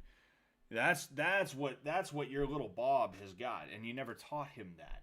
And because of that, he internalized this belief that it's okay for him to be putting hands on people and getting in people's faces. Not even as like an aggression thing either. He'd do it just to like tick you off. He'd put his face like that far away from you and things like that for no reason other than to just make you be like, what the fuck is this dude's problem? And literally everybody hated him. He is one of the few people in the class that I actually did not like, and I was like, good, when I figured out he was not coming back. And I actually had to have a talk with him once. I had to be like, yo, you don't think I see what you do? I see all of it. You need to knock that off, and you need to start respecting people around here. And he gave me this look like, huh? As if he had never been told anything like that before, right? That's what ADHD is. That's what ADD is, your kid is being a piece of shit. Your kid's being a piece of shit, and you don't punish him in a way that is actually like legitimate. I used to see it all the time. I grew up with this kid, right? Again, not mentioning names, and like he used to scream and yell at his parents, and his parents would just be like, "Well, all right," and it's like, what the fuck is going on here? Like, who's the parent? If I screamed and yelled at my parents, they'd escalate. Because that's what's happening is you start off here, kid escalates. They would only escalate to here. You can't escalate to the spot that the person is already at. You have to escalate past that. You have to beat them. It's like a race, right? But unfortunately, they weren't willing to do that, and because of that, this dude was like a shithead for a long time. I haven't seen him in years. I don't know how he's doing now. Probably not as good as he could be doing, right? But it is what it is. It's like ridiculous. One of those kids, there's a type, they exist. It's not a diagnosis, but a personality type. I don't necessarily think it's even a personality type. I think anybody could be like that, and it all just comes down to whether or not cause and effect was a big thing in your childhood. Sometimes the cause is not that big, and sometimes the effect is way too big, right? Sometimes the punishment is cruel and unusual, and because of that, you kind of internalize this belief that, like, okay, I am not worth as much as other people, which is what happened with me, right? I internalized this belief that, like, I was not worth as much as other people, right? That's what happened with me. I'm just being honest with you. I had to slowly break out of that. What was I going to say? But other times, right, you internalize this belief that, like, you are worth more than other people, and for your entertainment, you are allowed to make others uncomfortable, and it's totally fine. And it's not even just totally fine, it's hilarious, and it's so funny,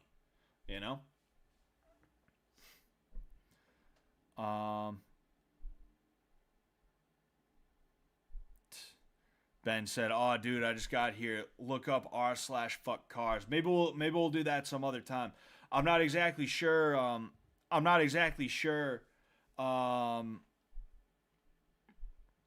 Yolanda or whatever the name was deleted their comment. That was strange. I'll go ahead and I'll go back to here though, and then we will. Yes. Oh, that's weird.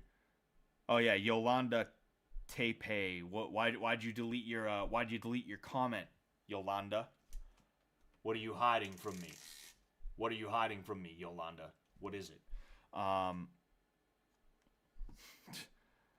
I used to whip my parents in public. I addressed my mom and dad as boy or that word from 15 onward. That's pretty crazy.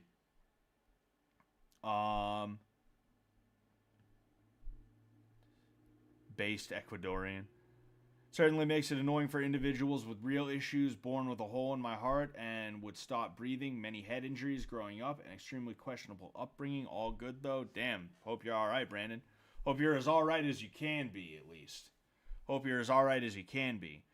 The first world way of raising kids seldom works for the best. Yeah, probably. I mean, the thing is, like, the first world way of raising kids birthed the first world in and of itself. It's just that I think we have shied away from that. Rats were put in the heads of a lot of parents, and then in addition to that, the baby boomer generation is a bunch of pieces of shit. The baby boomers are pieces of shit. So you have to deal with those fuckheads ruining everything for everybody all the time. That's one thing that's frustrating is I'm looking around trying to see what I can find in terms of like permanent housing and stuff like that. I'm tired of paying rent. I want to pay a mortgage if I can. That way I could at least like own the house, and then in addition to that, hopefully I can have a lower monthly payment as opposed to what the average rent is in my area. And I keep finding these deals where it's like, excuse me, $100,000 for a 2-bedroom, 1-bath manufactured home. $150,000 for a 3-bedroom, 1-bath manufactured home. That is insane nowadays. That is crazy. You do not find those prices on anything nowadays. And whenever I look at it, it's only in 55 plus parks. You have to be 55 years old or older in order to move into that place. So you have these baby boomers who sell their houses for top dollar, and then they buy these trailers that are like $100,000 to $150,000, right? Meanwhile, the ones in any parks or on pieces of land or anything like that are like mad cheap, not mad cheap, that are like similar, right? Are not as cheap, right? There's the mad cheap ones that are for the boomers who already had an easy enough time in life. So naturally, of course, they're going to end up getting the easiest time buying their alternative housing, right? And then you have like family parks and manufacturers that are placed on land and things like that, you know, land that you can own. And those are like 250 grand and shit like that. That's what you're looking at. And it's like, fucking A, dude. It's insane. You know?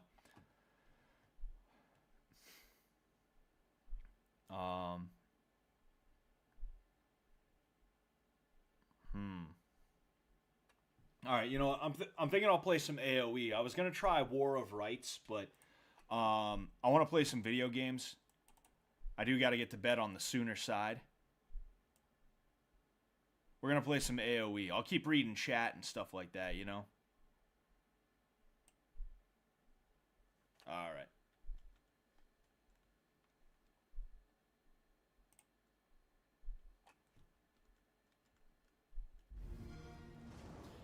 U.S. housing blows my mind. Like, Sumat made of plastic will destroy your finance. I'm not 1,000% sure what you're referring to there, Doobs. I don't know what Sumat made of plastic is. Anyway, just buy a trailer, Scott, in Gypsy Max, dude. I would, but the thing is, I'm married, and I live with multiple people that we're trying to move in with, you know. So it's gonna be like dog shit, you know. If it was just me, I'd be living that airsoft fatty lifestyle, no problem. I'd be in a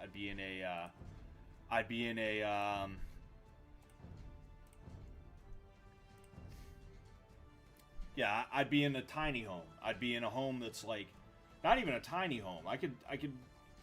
I'm sure I could get like a 500 square foot house put on land for like pretty damn cheap, you know. But unfortunately, I can't. Oh, something made of plastic will destroy your finances. Ah, I get it. Okay, I get it. Yeah, it's disgusting. I'm sick of it. I'm fucking sick of it, kid.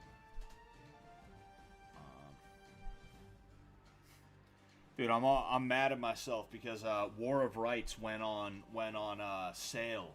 Instead of $29.99, it was $20, which like boohoo, $9, but whatever. Like instead of $29.99, it was $20 up until 10 a.m. today. I bought it today at like 7 p.m.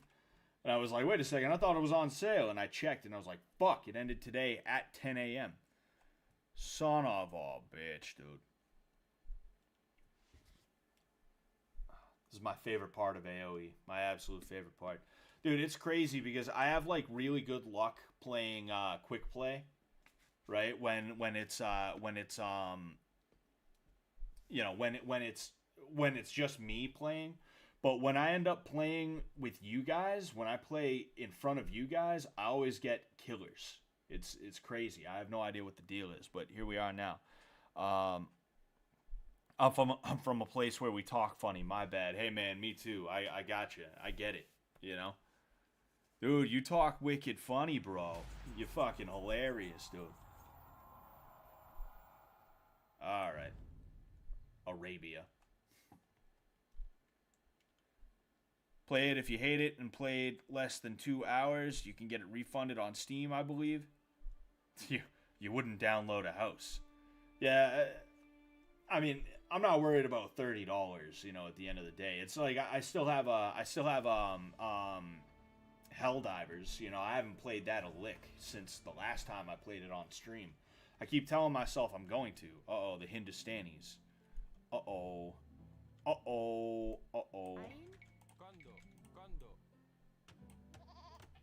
Yeah.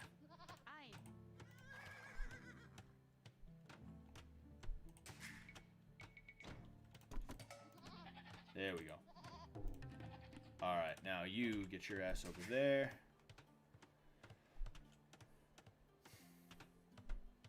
I really hope my bush is not over here. There's probably going to be a bush somewhere around here. And I'm really hoping it's not over here. Because I hate when I block that shit off by mistake. Oh, okay, you. No, oh, shit. No, you idiot. Alright. So there's my gold. Scott, that $30 could feed an African for a month. I know.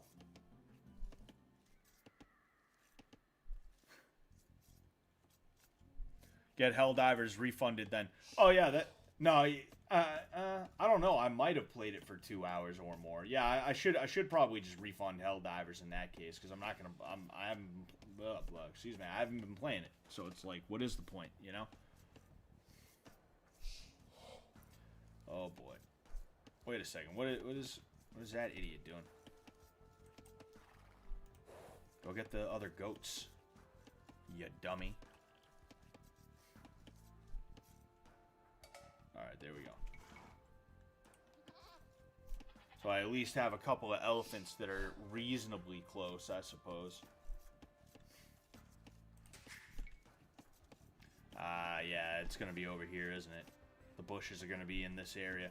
If they're like right here, I'll be alright with it. I'll be cool with it, you know. I don't think they're over here. I feel like I would have saw them if they were here, you know. Alright, got another one.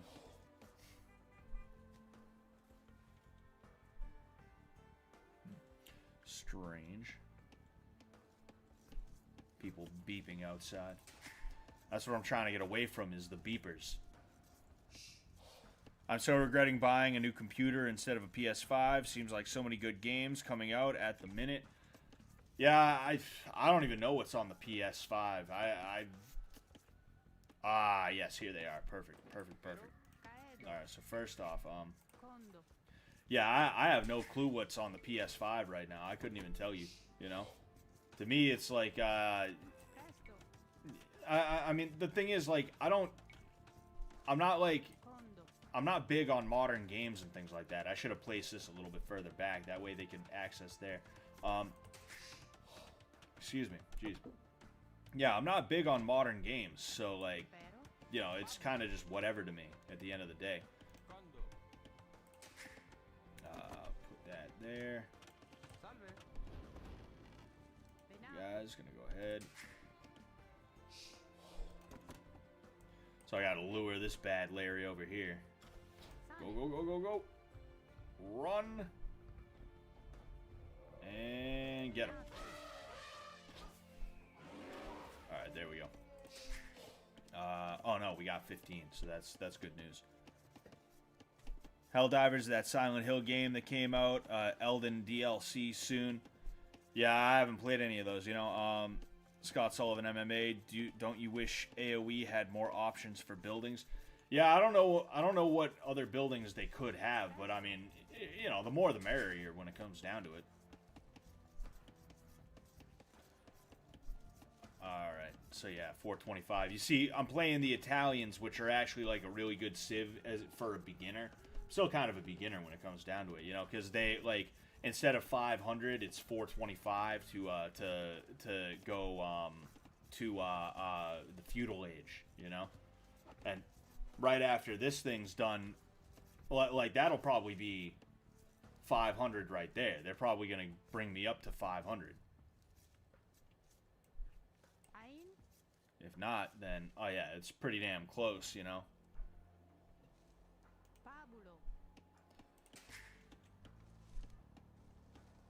I'll let them go ahead and you know, do that real quick. I've nearly broken my New Vegas getting my mods set up, but god damn it, it looks good.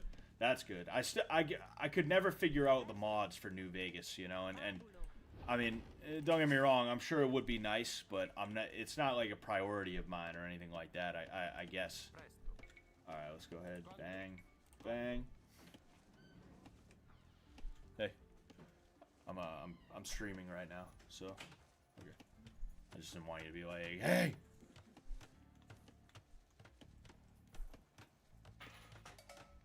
Oh, I found a goat.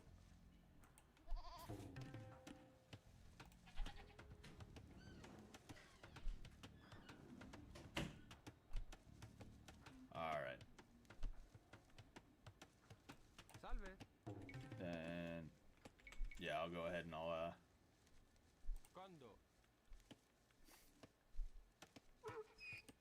Dude, this guy's just running around being useless. I don't know if I'm gonna scout rush. I should probably scout rush, you know. I should probably just scout rush to see what I can do to knock him off balance, and then I'll work on gunpowder and archers and things like that.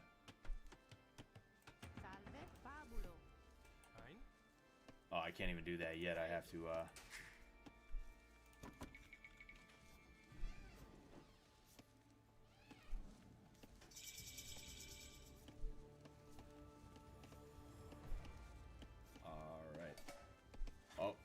another one?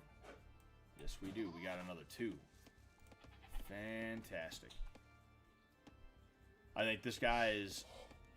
I might outpace this guy, but I can't take that for granted, you know? Oh yeah, duh. I should hit that double bit axe. That way I'll get more wood sooner.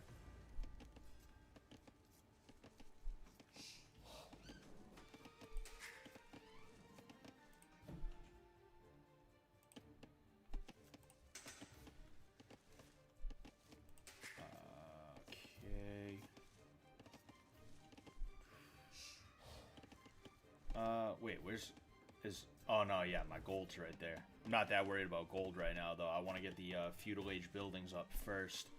And then I want to make sure I have enough wood. That way I can make sure that I will, you know...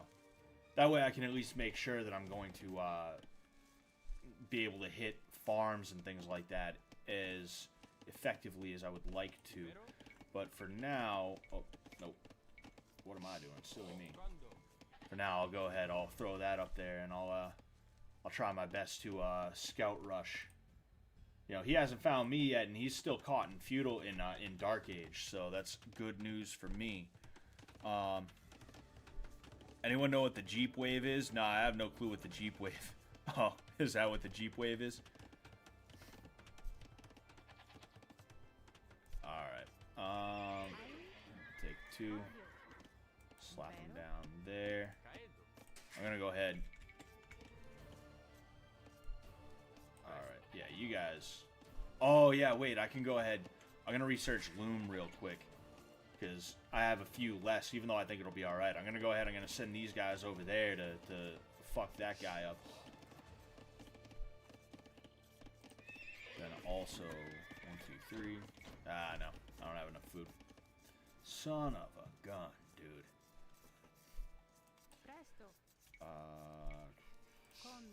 Go ahead and I'll do that real quick. Oh, no, I don't. Oh, shoot. Thank you. This is important for the $5, man. Thank you very much, dude. Cheers. Cheers, motherfucker. Cheers to you, too. Hope everything's going alright with you, man. Alright, we're gonna go ahead. Nail that guy. Varun Bhattacharya. I can't read your name, dude. I don't know what that Sanskrit says. It probably says some racist stuff. Are you sending me racial slurs in Sanskrit? Is that what you're doing, or Hindi, or whatever the hell it is?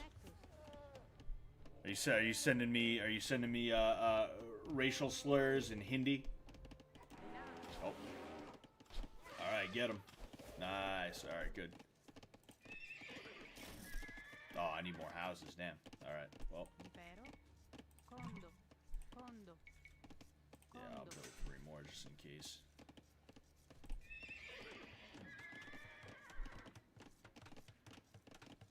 I googled the Jeep wave, reminds me of the motorcycle wave. You see, I feel like that's there's something bad about the Jeep wave that you guys are trying to catch me on. Jeez, he has still not found them, huh? He has still not found them, boys.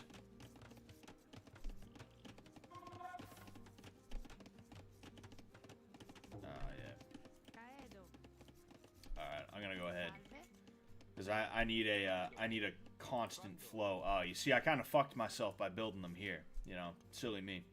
I didn't even think about that. So first off, chop that bad Larry down. And no, I'll put it here though, just to kind of get it out of the way. And then I need. Well, no, actually, you will go here. All right. So we're gonna start putting these down now. 1, 2, 3, 4, 5. 1, 2, 3, 4, 5. All right, perfect. Perfect, perfect. Fantastic. Uh-oh. Yeah, I think this guy might be screwed to some degree. I don't even care. Nah, you know what? Actually, I know what I'll do. Let's see if I can get him. Oh, shit, I got him. I got him. All right, nice. Research bloodlines, and then I'll hit, because I like to at least beef up I at least like to beef up the cav a little bit, right, you know? Scott, got any tips in how to approach and win a street fight? If you're not trained, I actually talked about this with Jimmy versus TJ. If you're not trained, aggression, crowding, and fighting dirty are going to be your friend. They're going to be very good friends of yours. Yeah, I'll go here. But yeah, they're going to be very good friends of yours, and you should definitely do them. You know, move forward, see if you can push somebody up against a wall to keep them off balance and to keep them incapable of moving in the way that they would like to. I'm going to send them here. And then kind of hit from the side. Ah, okay. Alright. Huh, interesting. Well. You know, use leverage to the best of your ability. And I you know, it's going to be like brutish leverage. It's not going to be like jujitsu leverage or anything like that. You're going to want to make sure you're going to want to make sure, you know, you're using strength to create leverage, because they say, don't worry about strength. Use leverage. Strength is one of the greatest creators of leverage that you have. That's just kind of the way that it is. All right, let's go get them, boys. You know, and don't allow, like, it's not some kung fu movie where he goes and you go. You go and you don't stop. You go and you go and you go and you go and you go. That's just the way that it is, you know? Fuck letting him have a say. Fuck letting him have a fair shake. You know, that's not the way this shit works. No, yeah, it's not working the way that I would like for it to work, because he kind of saw into the future there from the looks of it. But I can at least hit Castle Age now, and where is my? Oh man, is that the only stuff I have? That's kind of far out. I'm not a big fan of that. All right, well, in that case, first off, but yeah, you don't need to be the best fighter to win a street fight. You just have to be very aggressive, and I mean hyper aggressive. Like I said, it's not a turn-based RPG. You're not in Fallout. You know, it's not you go and then he goes. It's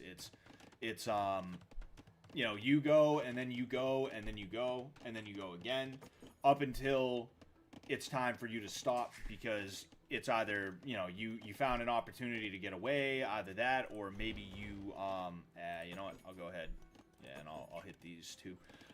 You either found an opportunity to get away, or he or she cannot fight anymore. You know, that's really the way that you want to approach it. You don't have to be fair, alright? There is no fair in a street fight. You know, and really just keep in mind that they're going to be trying to, like, hurt you severely, you know? If all that makes sense. Lots of economic and riches picking fights with locals in my area. Yeah, the best I could give you is avoidance and deterrence, right? If you can look mean, chances are you won't get fucked with, because those doctors and lawyers that are trying to fuck with you are they're not gonna fuck with you if they think you're gonna be a fight, because they're not looking for a fight. They're looking for a victim is what they're looking for, you know? That's just kind of the way that it is at the end of the day. Alright, so I have to build a palisade. I need to, you know, I need to protect myself somehow, some way, even if it's just a shitty wooden wall, you know? And I have plenty of wood, so I think I am all set on that. Hoping this will work out. I'm hoping I'll be able to get enough to build at least one castle before he decides he's going to swarm me. I think he's I think I'm kind of far ahead, though. Oh, hey. Nice. I'll take you guys. Thank you very much. You know, but there's a lot of myths about fighting, and those myths, they will get you hurt. And one of the myths is that, like, you know, you should just, like one of the big myths is, oh, if he hits you 3 times, it's self-defense. It's like, yeah, I'm gonna stand around and let somebody hit me multiple times before I do something about it. Yeah, that's a fucking great idea. Why don't I do that? Fucking, it's insane the shit people think, you know? Alright, and, yeah, I guess I'll do that. I don't know. Maybe I'll do that. I don't know. I'll figure it out. Salve. Condo. Alright. Oh, what are you two idiots doing on this side, huh? I love how they just go to the wrong side. Like a bunch of maroons. Nah, I think I'm good on that for the time being. I will go ahead, send those guys there. As a man of honor, I take turns. I let them hit me first, then I start blasting. Scott, how do I make myself look intimidating as a short king? Platform shoes, my friend. No, jokes aside, it's not even necessarily about size, although being big, yeah, you know, if you're a big dude, you know, it helps, right? You see, a lot of that shit that, like, the fake alpha males and stuff like that, like, a lot of that shit that they tell you is, like, really a bad idea in many cases. You know, you don't want to peacock if you're at, like, a job interview or anything like that. It's a bad idea. This is something that Sam talks about, you know, every now and again. But when you're walking around looking confident is a good thing, right? When you're just walking down the street, when you're going into a store, you don't want to mean mug people. You don't want to look like an asshole or anything like that. You just want to present an aura of, if you fuck with me, I will fight. Even if I don't win, I will fight. It's actually been shown that, like, women who wear heels are less likely to get fucked with by criminals and things like that. Not because these criminals are like, oh man, she's wearing heels, she'll totally kick my ass, but because the look that it gives a woman, the way that they move, and the aura that they sort of present in those, you know, in just the aura that they give off, at best it gives off the idea or the energy that they will resist in some way, and that resistance could be something as simple as help, or running, or, you know, anything else like that, if it makes sense. I hope I'm making sense right now, right? You know, thought I heard a weird noise here, but I did not. Alright, we're gonna go bang bang. I hope I'm making sense right now. You know, it's a good question that you're asking me. It can be kind of hard to explain sometimes when I'm sitting here trying to think about how I'm not going to embarrass myself in front of you guys, as I usually do.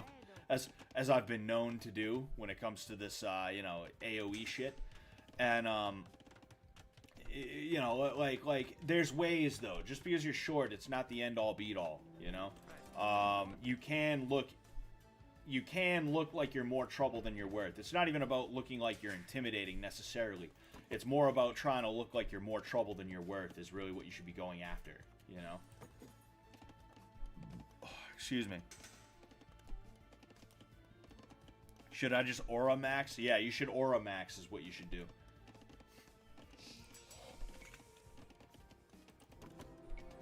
Alright. Not enough gold, that's fine. You see, he's, you know, he's got those, but that's fine because what I'm gonna do is I'm gonna get some, what's it called? I'm gonna get some, P-tards, and I'm gonna blast right through. And he ain't gonna have nothing he can do about it. Alright, yeah, that's really what I need, actually. I'm gonna send these guys over there. Yeah, nah, I need... I'm at a point where I'm actually getting quite a bit of food just off of these, like, 9 or so farms, so I'm not even 1,000% worried about them, especially because I'm going to be upgrading them. What I need is the ability to create more castles and more Genoese crossbowmen. In addition to that, I want to research, shit as well.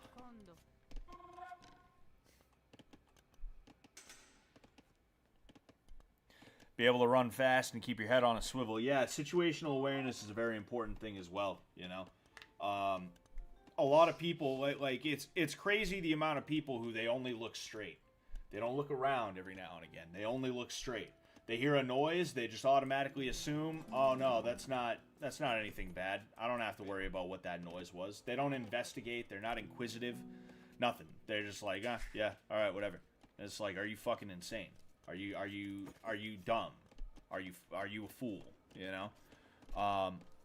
My 6-foot-plus football friends all carry guns. They are paranoid. Smaller people will go extra hard on them.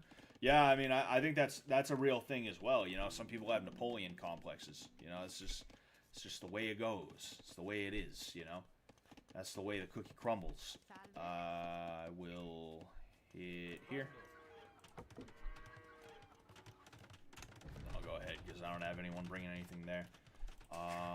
What I also should do is I want as much wood as I can muster because I think these crossbowmen, yeah, they're wood and gold.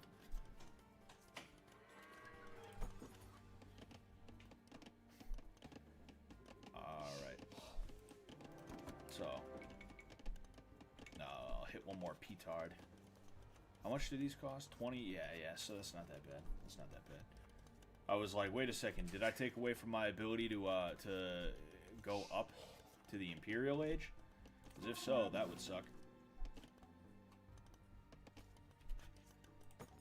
Alright. I'm gonna put 2 more there as well, because I got plenty of these, you know, and that is raising up fairly well. I'm not gonna say I won't need another castle, I'm just saying this one castle might be everything that I need, you know?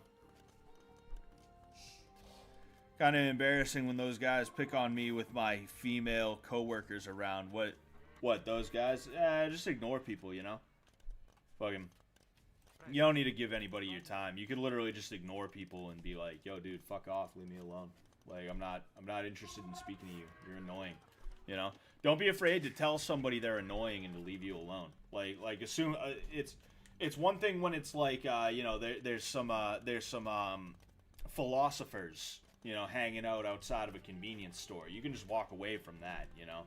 What are they gonna do? They're too busy hanging outside the convenience store to do anything legit, right? You don't need it. You don't need to pick a fight with them. But if it's a situation where it's like you're at work and somebody's giving you shit, you should probably just be like, "Yo, dude, leave me alone. Like you're bothering the shit out of me, bro." You know. Assuming you haven't already tried to talk to them anyway, it may not be a bad idea to be like, "Hey, man, I really don't like when you do this. Can you knock it off?" And then they didn't, and you know, and it might be time to be like, "Yo, fuck you. Like, leave me alone." You know.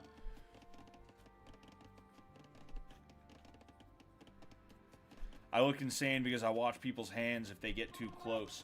Yeah, I go nonverbal when people get too close, and it's because you don't need to talk to see what's going on with somebody, you know?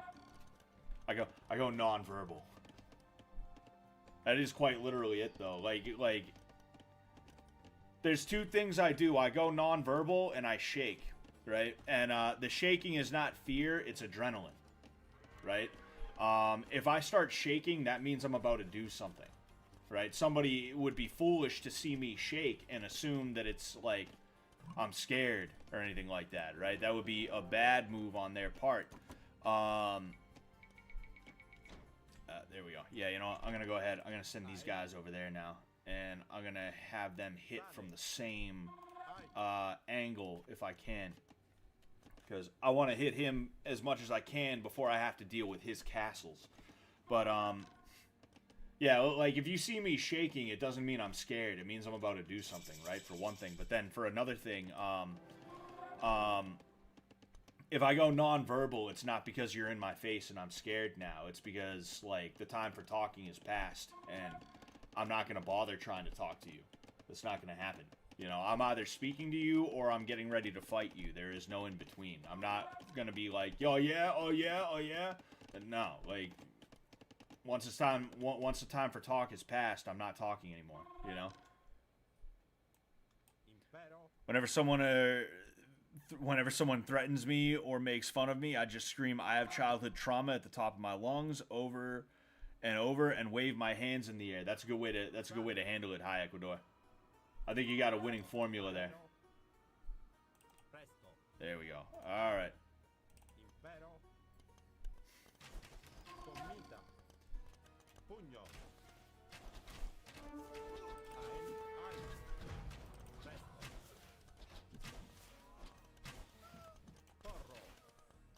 Yeah, I think this guy is screwed in a way he does not realize.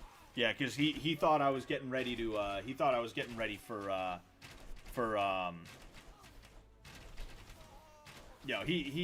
thought I was getting ready to hit him with horses and shit like that, but no, I'm not, you know. So now he's gonna have to switch up what he was doing, but how's he gonna do that when his shit is you know, how's he gonna do that when his shit is all fucked up?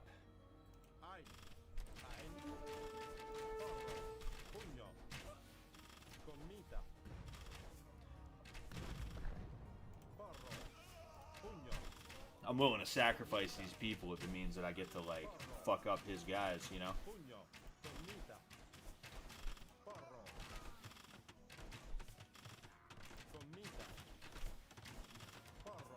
Yeah. Kind of in a weird spot now.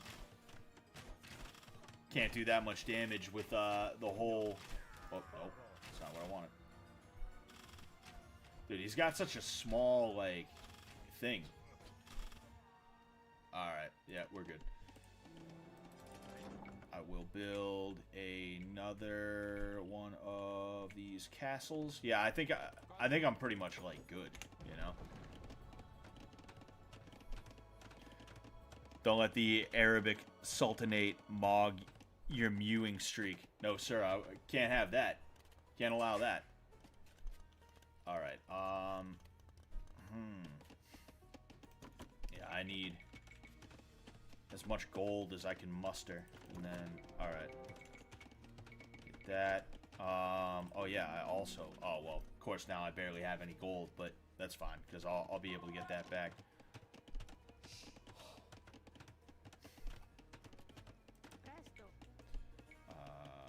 Yes, here we go. Yeah, I'm in good shape. I don't think he's going to be able to come back. Scott, I want to order a pizza, but I'm trying to get slim for the summer. How do I fight these urges? Just don't. Just fucking don't. Don't order a pizza. That's how I am, you know? I know I drank a soda in front of you guys, but that's only because I fasted all day. So it's like, okay, the calories that are in, you know, are you know, it's not like I had a big breakfast, a big lunch, etc., etc., you know? All right, I guess I'll go over there. Oh, yeah, I want to hit there. I'm going to go ahead, take...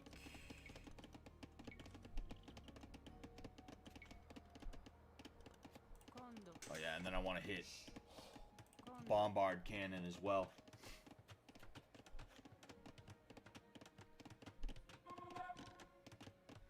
Now imagining a buff Marine walks into a store and eyes up everyone, no insecurity visible, just preparedness.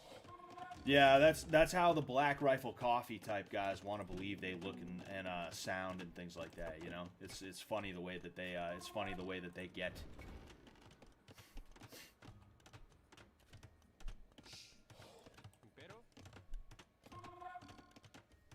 Alright, there we go. So we will. Wait a second. Oh, okay. I haven't gotten done researching chemistry yet. Did I? I did not. Okay. All right. Well. All right. Now we're good. I'll go ahead and I'll send them over here, and then oh, of course, not enough gold. That's fine. That'll fix itself in a second.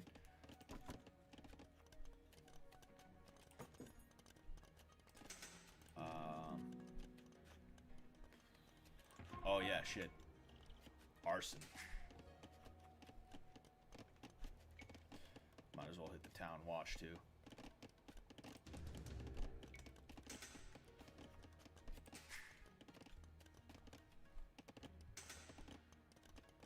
Oh, I forgot to build one of these over there. That's fine though.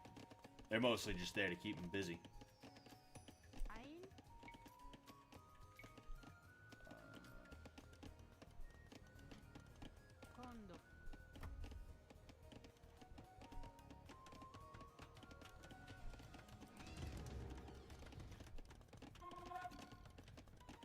Too late, guys. I ordered the pan pizza supreme with extra cheese, bacon, and a lava cake.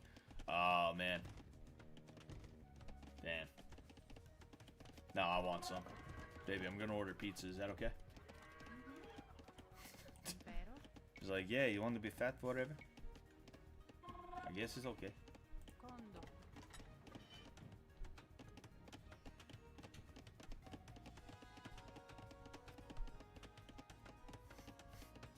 Oh, yeah. Nah, this guy's fucked. I'm gonna build those bombard cannons, and then I'll go ahead and I'll, get in there. Get in there. Yeah, I'll build those bombard cannons, and then I'll send the latest wave over.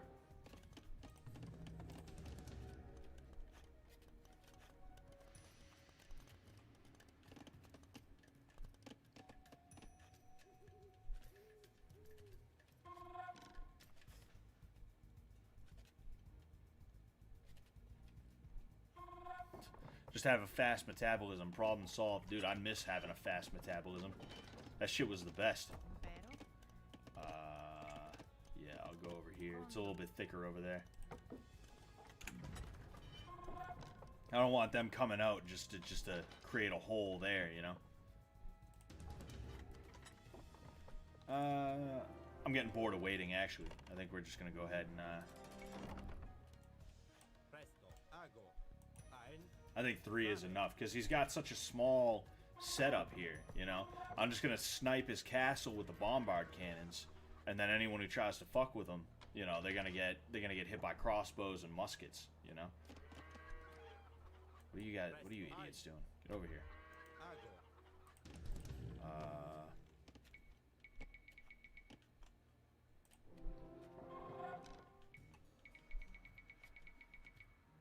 Alright, there we go. What the hell's going on? Oh, alright, that guy. Yeah, he'll stay in there, because I want someone around.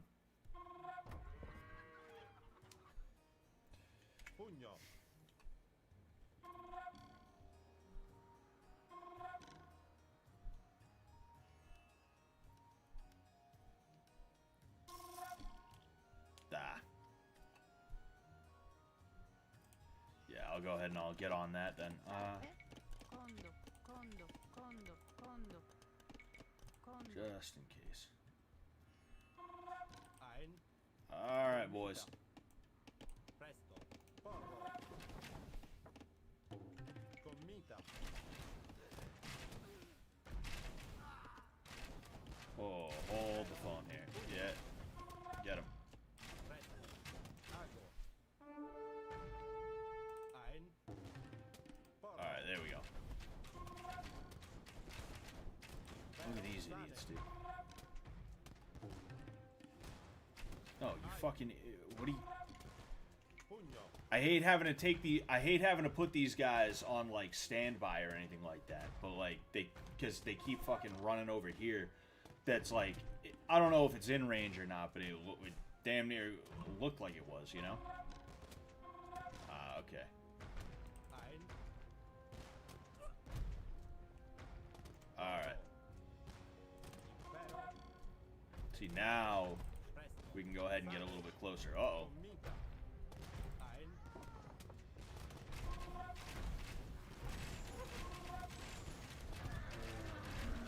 Yep.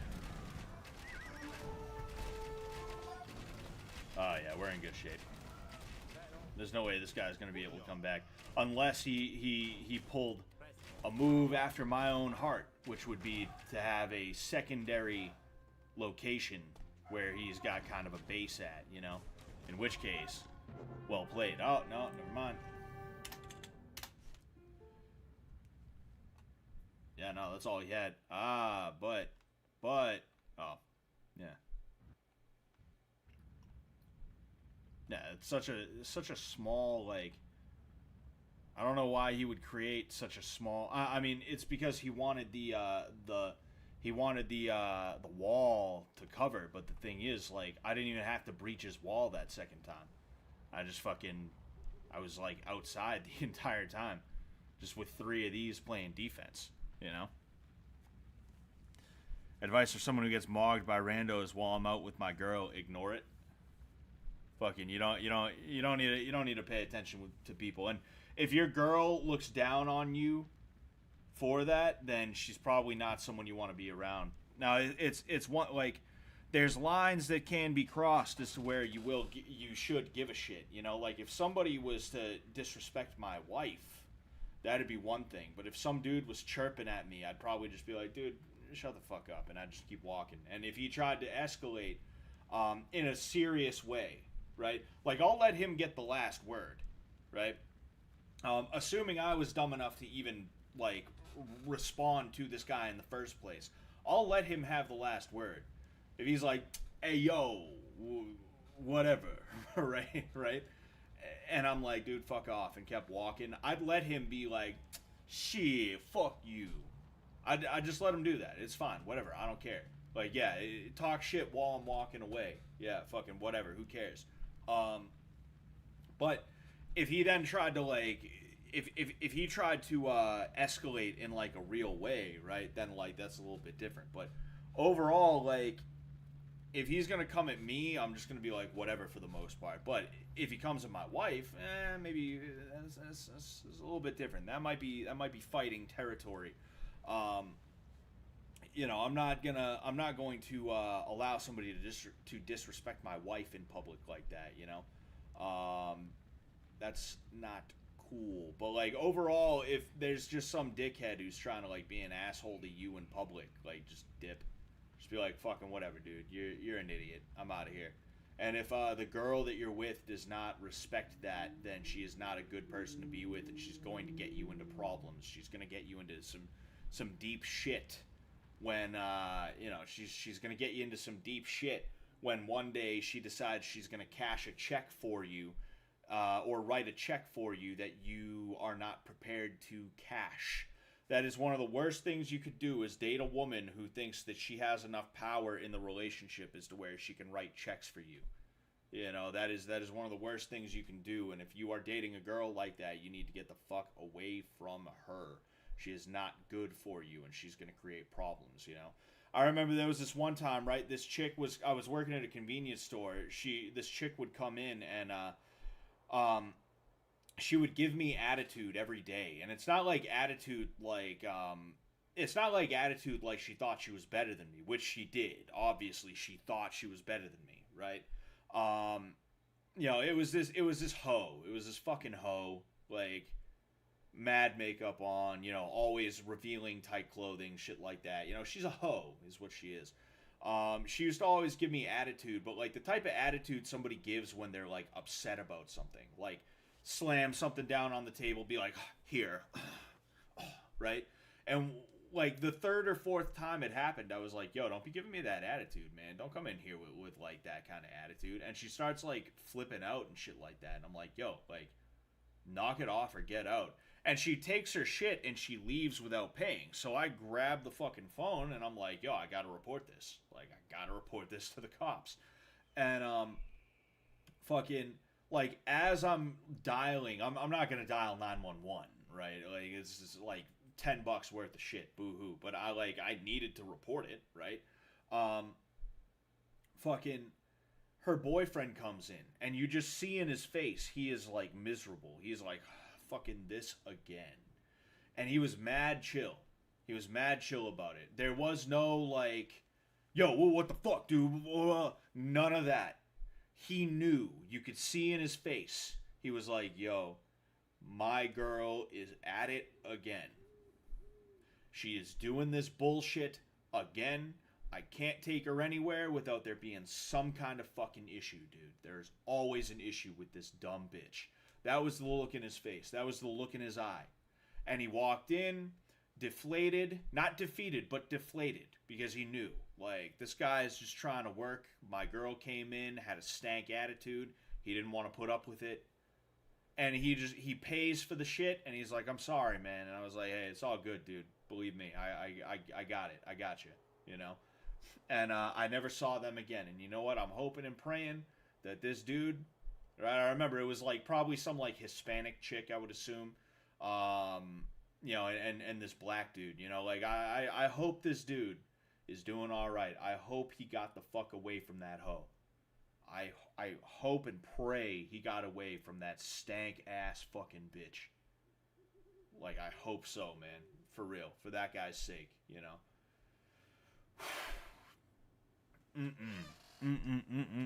No, you do not want a woman who is going to make your life harder on you. You do not.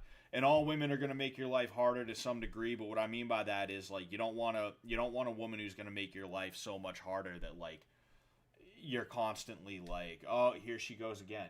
Oh, here it is again. It's always this same fucking bullshit with her, People bring complications. That's why if you can keep your circle as small as possible, you're in good shape.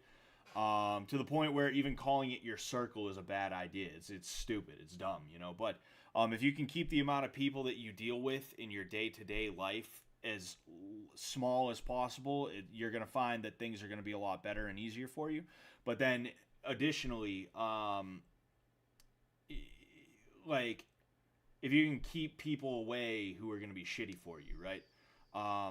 But, like, people in general are going to bring complications. You don't need people who are going to bring excess complications, You're always going to be in a situation where, like, a girl is like, oh, I need help with something. And because of that, you have to get off your ass and do it, right?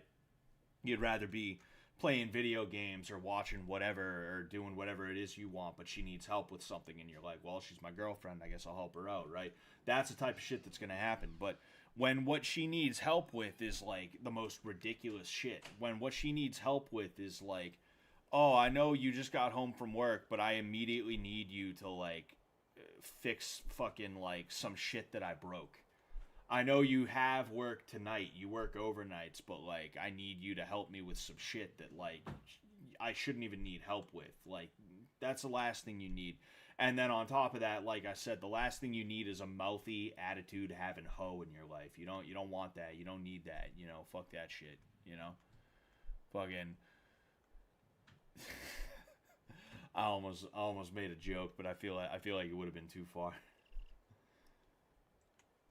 I don't even think my wife walked in and I was gonna make the joke about her. I don't think she realizes. I think she's ignoring me. She's like, no, I will not talk to him right now. Fuck him. Anyway.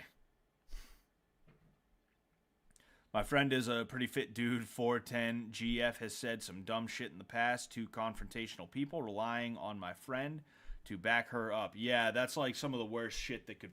That's like some of the worst shit that could happen to you. Is like, you get a girlfriend who thinks that she controls things. You get a girlfriend who thinks that she calls the shots and stuff like that. You know, either A, she's getting you into a fight that you should not be getting into, or B, like, it's time for you to go. It's time for you. It's time for you to throw up the hands, to knock knuckles, to tussle. Right? It's time for that. And she's getting in the way, like, no, Johnny, no, stop it. We're going, Johnny, we're going. You know, like, that is the worst. I cannot stand that shit, and I hate seeing that. And women just need to shut the fuck up when it comes to, like, situations like that. You know, they are not equipped to handle them, you know.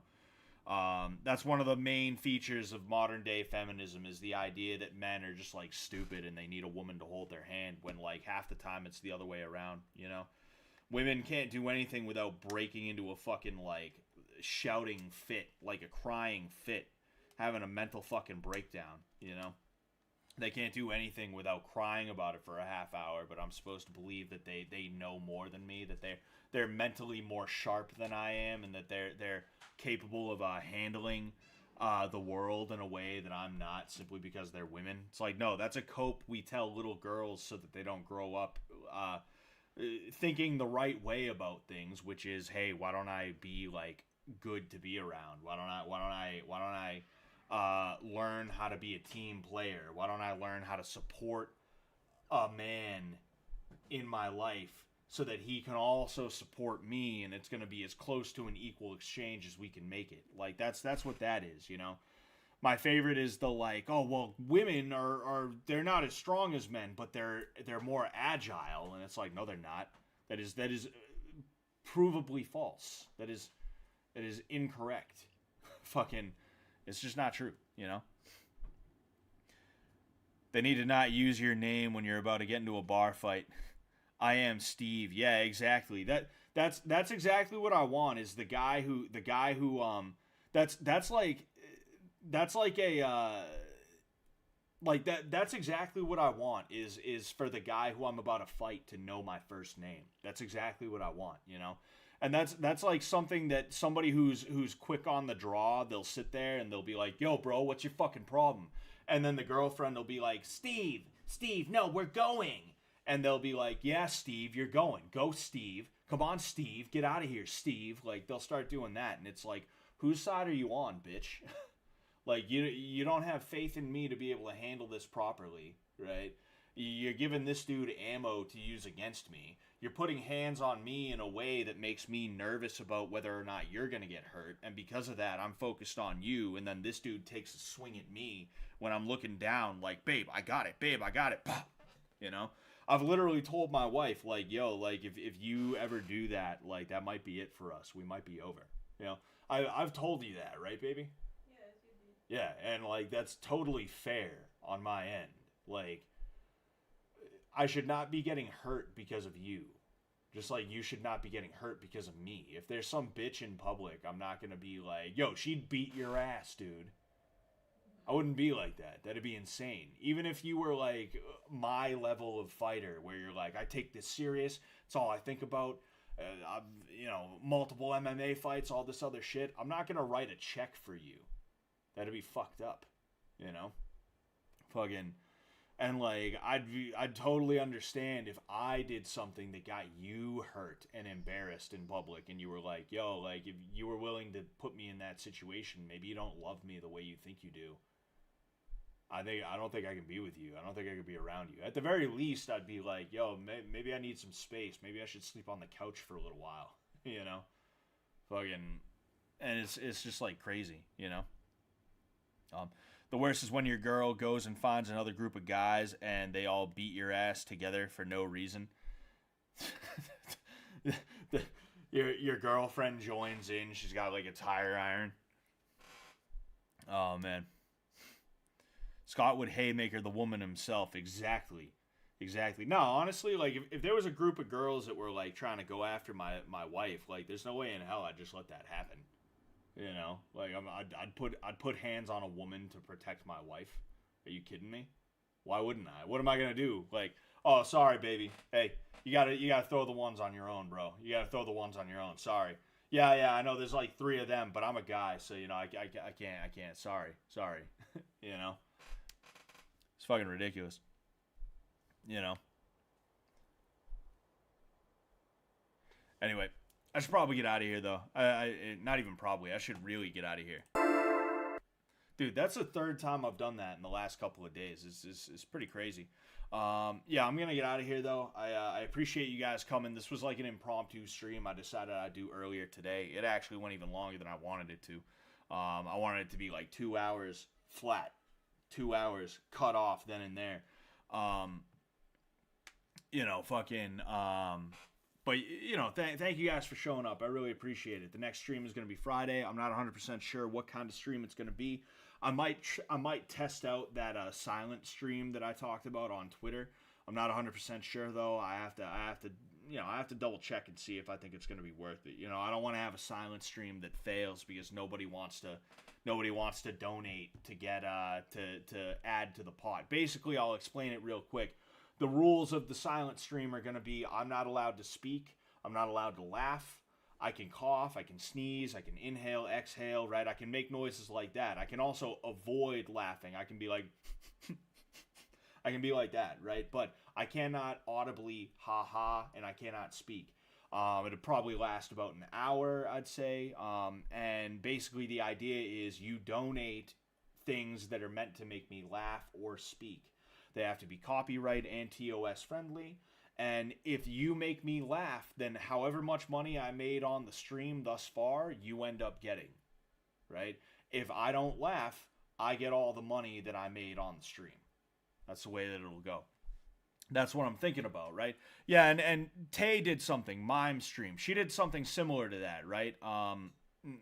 You know, I had this idea for a long time, even before I had this channel, right?